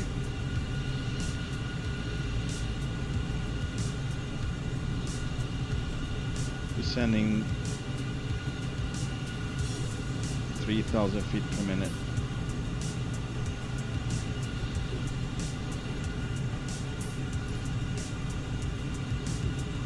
Alright, gonna set up for landing anyway. Spoilers, brakes on. Hydraulics as laid.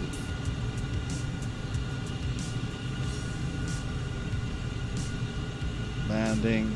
Whoa. Oh man, it's hard to... There we go. Put these on ILS. And there we go.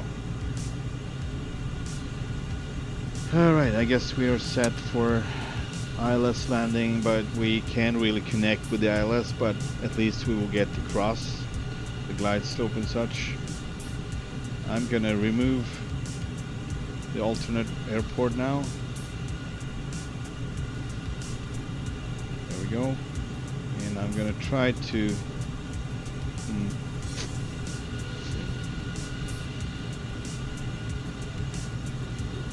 should I go? No. I think I'm gonna, instead of OBS, I'm gonna load the actual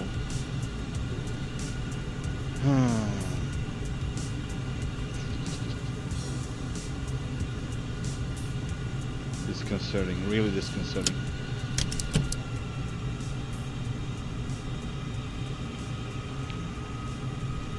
Alright, I'm a little tense now. Waypoint info, ILS, runway 36. What does it say? It's left traffic. Alright.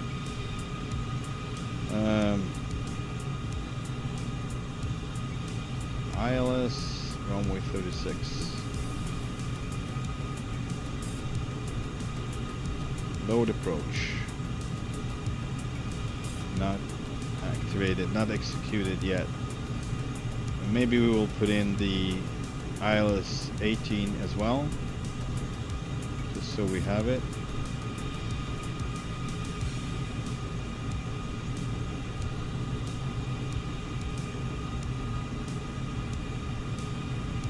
Without the Y, without the Z, I don't understand the Z and Y. Or visual. Oh man.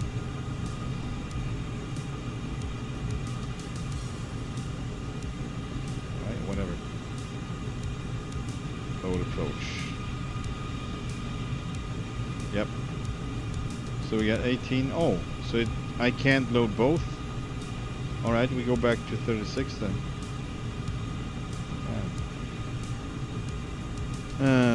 Fuel 2,400. Altitude 10,000.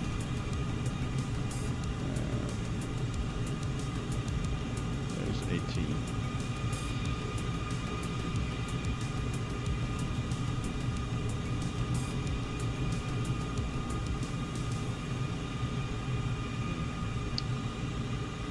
ILS 36. Load approach.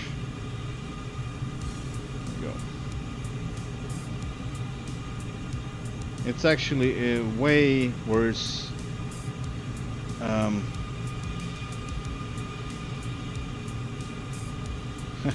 in this weather. It's really not a good option, so we will come in short. Look, there's a point called Jacob. We're gonna turn before Jacob. Yeah. I would rather land on runway 18, but I don't know the winds, and I would just assume.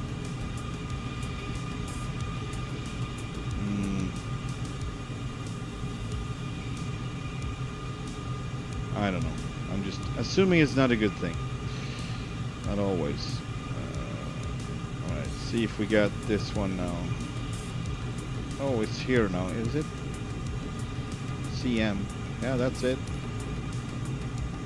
Tower, alright. Full stop landing. Final. Tango, Charlie, 4 miles northeast, 9,900 feet to land. 382 Tango Charlie Tower Airport is currently IFR. Request denied.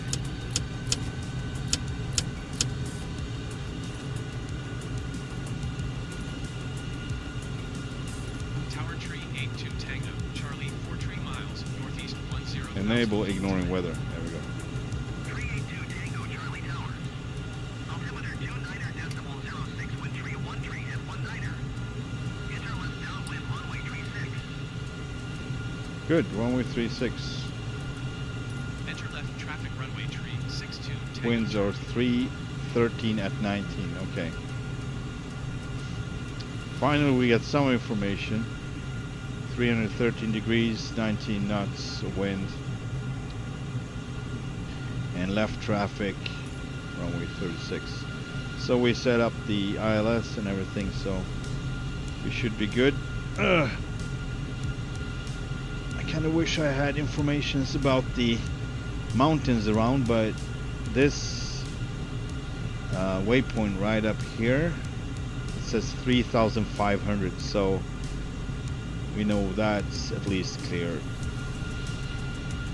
I think if we activate it now or soon, we're gonna have more information. Possibly. It's interesting how the approach is not lined up with the actual runway. That's interesting. Do not like that. No. He didn't say anything about the ceiling.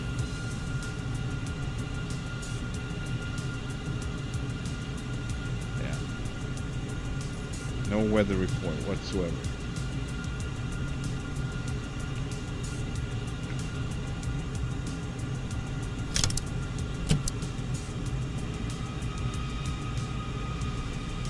Fuel is 2,200.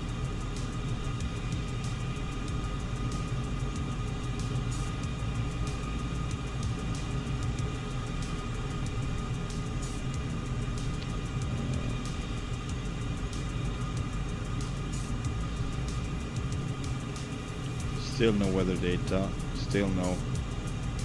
8 is nothing. Makes me wonder, do I not getting ATIS in Japan like it's not available, or I don't know. It's weird. Finally, did you turn crash damage off? Crash damage always off, since this is a carrier-based aircraft. If you would be able to land on carriers, it needs to be off. I know if I landed that bad, so I know if I crash.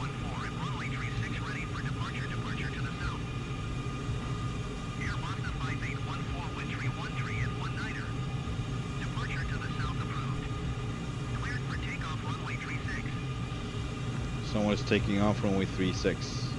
That's swell. We're gonna be right in the flight path.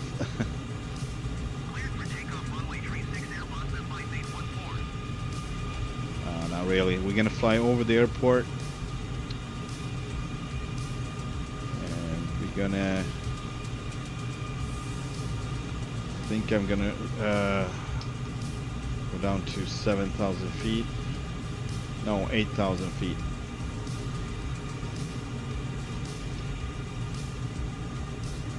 (1,200 feet per minute).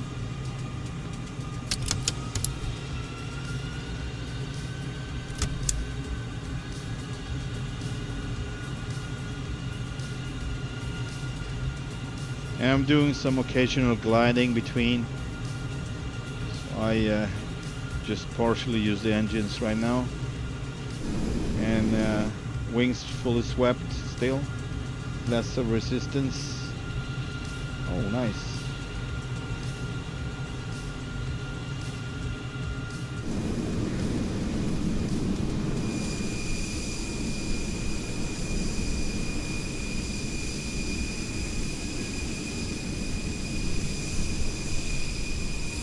Wish me luck. 19 miles to go. We're pretty close now.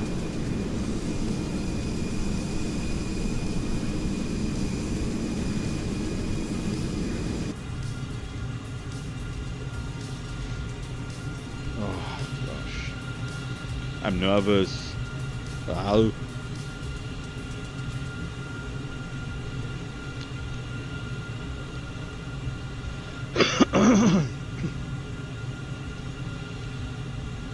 Well, I had some issues with the multiplayer lately, so I turned it off, I think. I also turned down the traffic, so I have occasional AI traffic going on, and that's all. I might elaborate with that later to see if I can get it to work. But for now, no one can join me really. But the plan is to turn it on at some point, so we'll see. We are at 8,000 now. Alright, going down to 6,000 feet.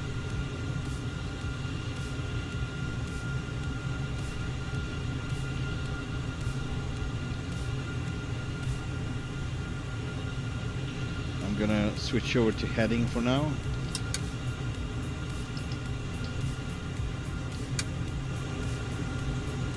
Heading is active, should be. Let's see if it is. Turning slightly to the right. Yes, it does. Good. Back to 240.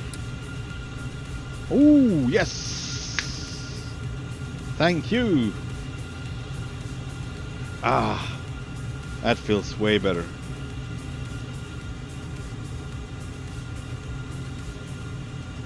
Way better. And I have so little fuel, 1900. So I'm actually gonna just land manually. That is the plan. So I'm gonna disengage autopilot now. Oof. All right. Let's see if we can spot the airport first.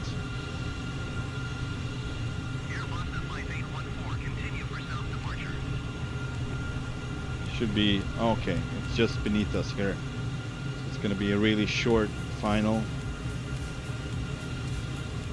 Autopilot disengage.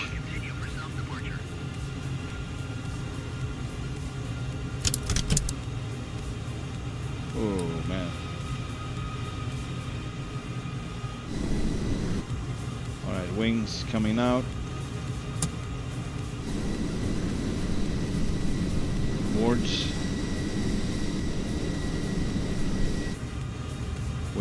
Wings should be coming out. This is odd. Oh no. I don't need another malfunction. What is going on, man? Manual gonna extend them like this. It should come out, but auto function just malfunctioned, so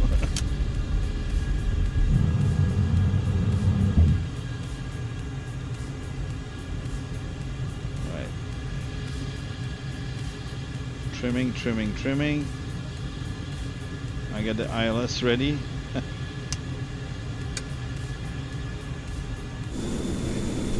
Flaps 1 configuration, yeah. Gears coming down.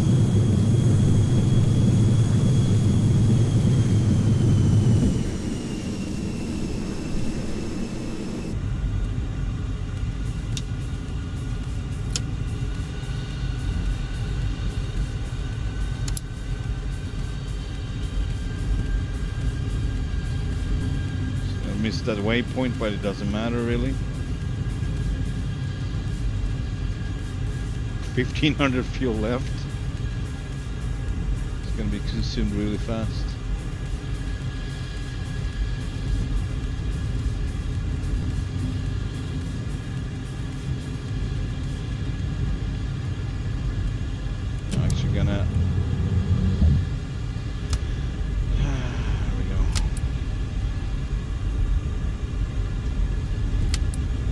That's great, Jacob. I appreciate it.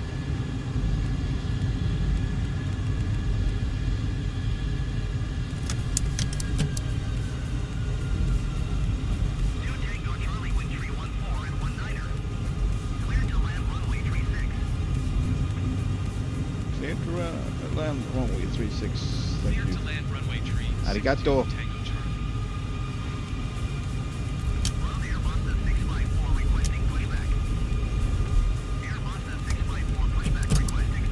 Full flaps.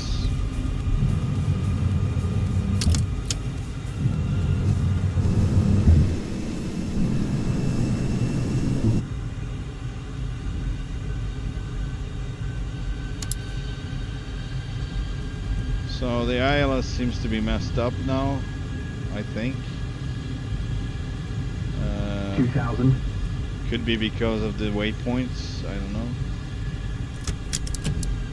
But we got good visuals, so it doesn't really matter.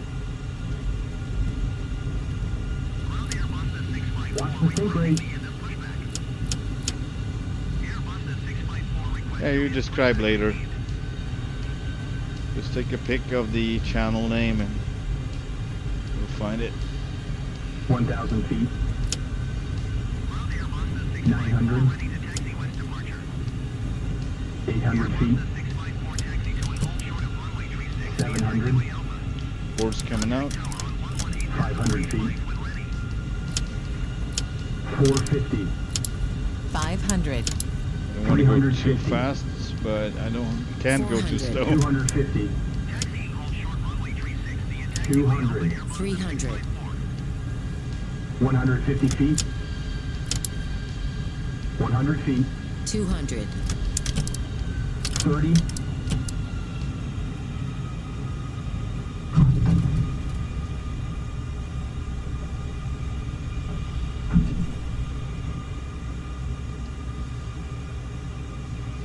There we go. Oof. Yep. Nice. We made it to Japan, and we got 1,100 pounds of fuel to spare. Okay, it might be enough to taxi in, I don't know. Wings are coming back for some reason. They are not functioning as they should. There's something going on with that.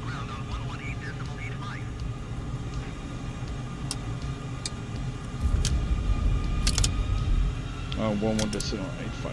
Okay. Going to 118.85. 118 Tango decimal. Charlie.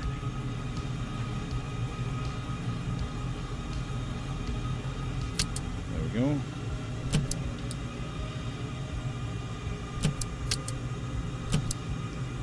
And what options? Ground. Well, parking options. Crabtree 82 Tango Charlie request taxi to parking. Turning off the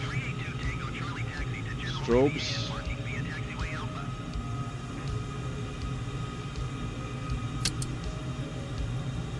Oh, here comes something.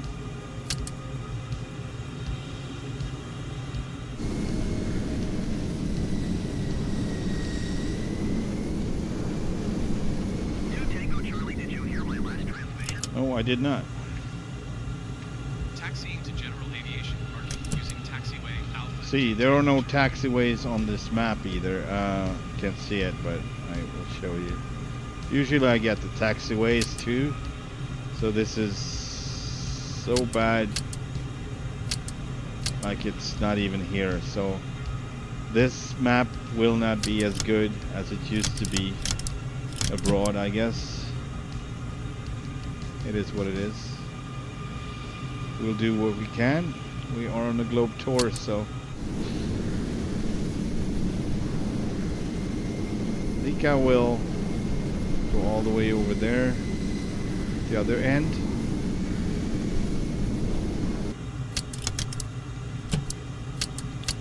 I mean, at least we got the ILS frequencies and such. We got some information, but it's more limited now, as it appears. But yeah, from now on it's going to be probably more interesting flying again than crossing seas. That's usually where I stopped earlier when I tried different kinds of globe tours, world tours. And then I got to the ocean and I was like, nah. Either I cheated my way through or...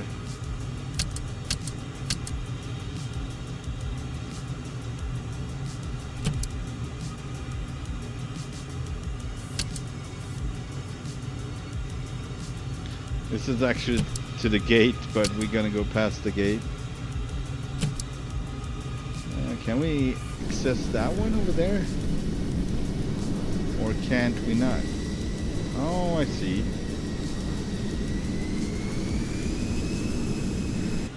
Let's see what's going on.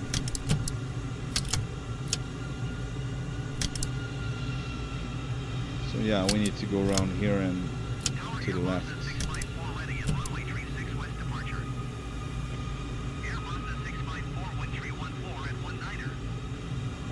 Cool. So I guess you got the Xbox hooked on, so connected to a TV or something. Better image, bigger image.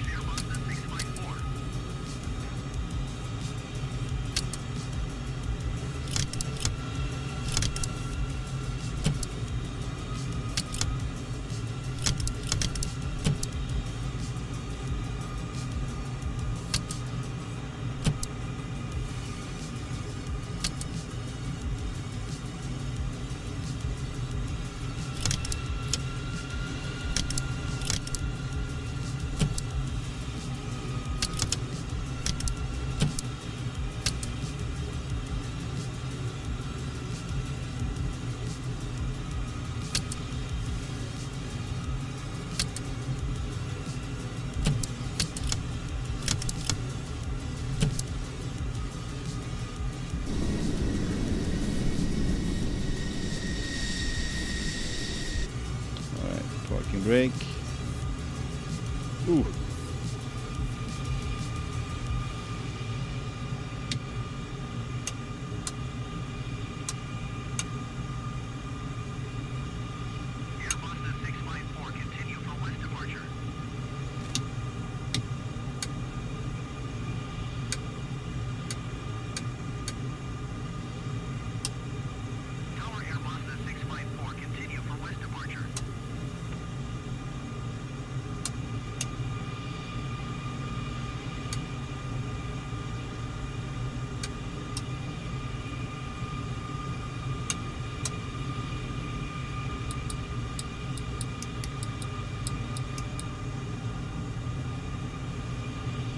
Oh man, sorry.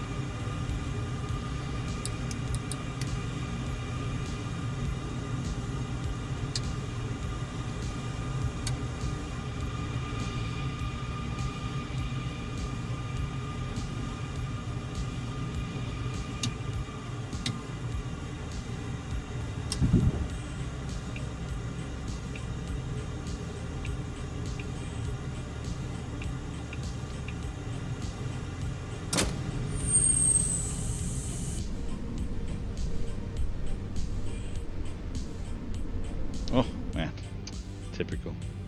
So when the engine stops, then the canopy comes down. You have to start over. I thought it was already spooled all the way down, but that was not the fact. Alright, thank you so much for watching. I'm gonna get to bed now. Got another working day tomorrow and work day. Hope you enjoyed this flight and see you on the next one. Good night.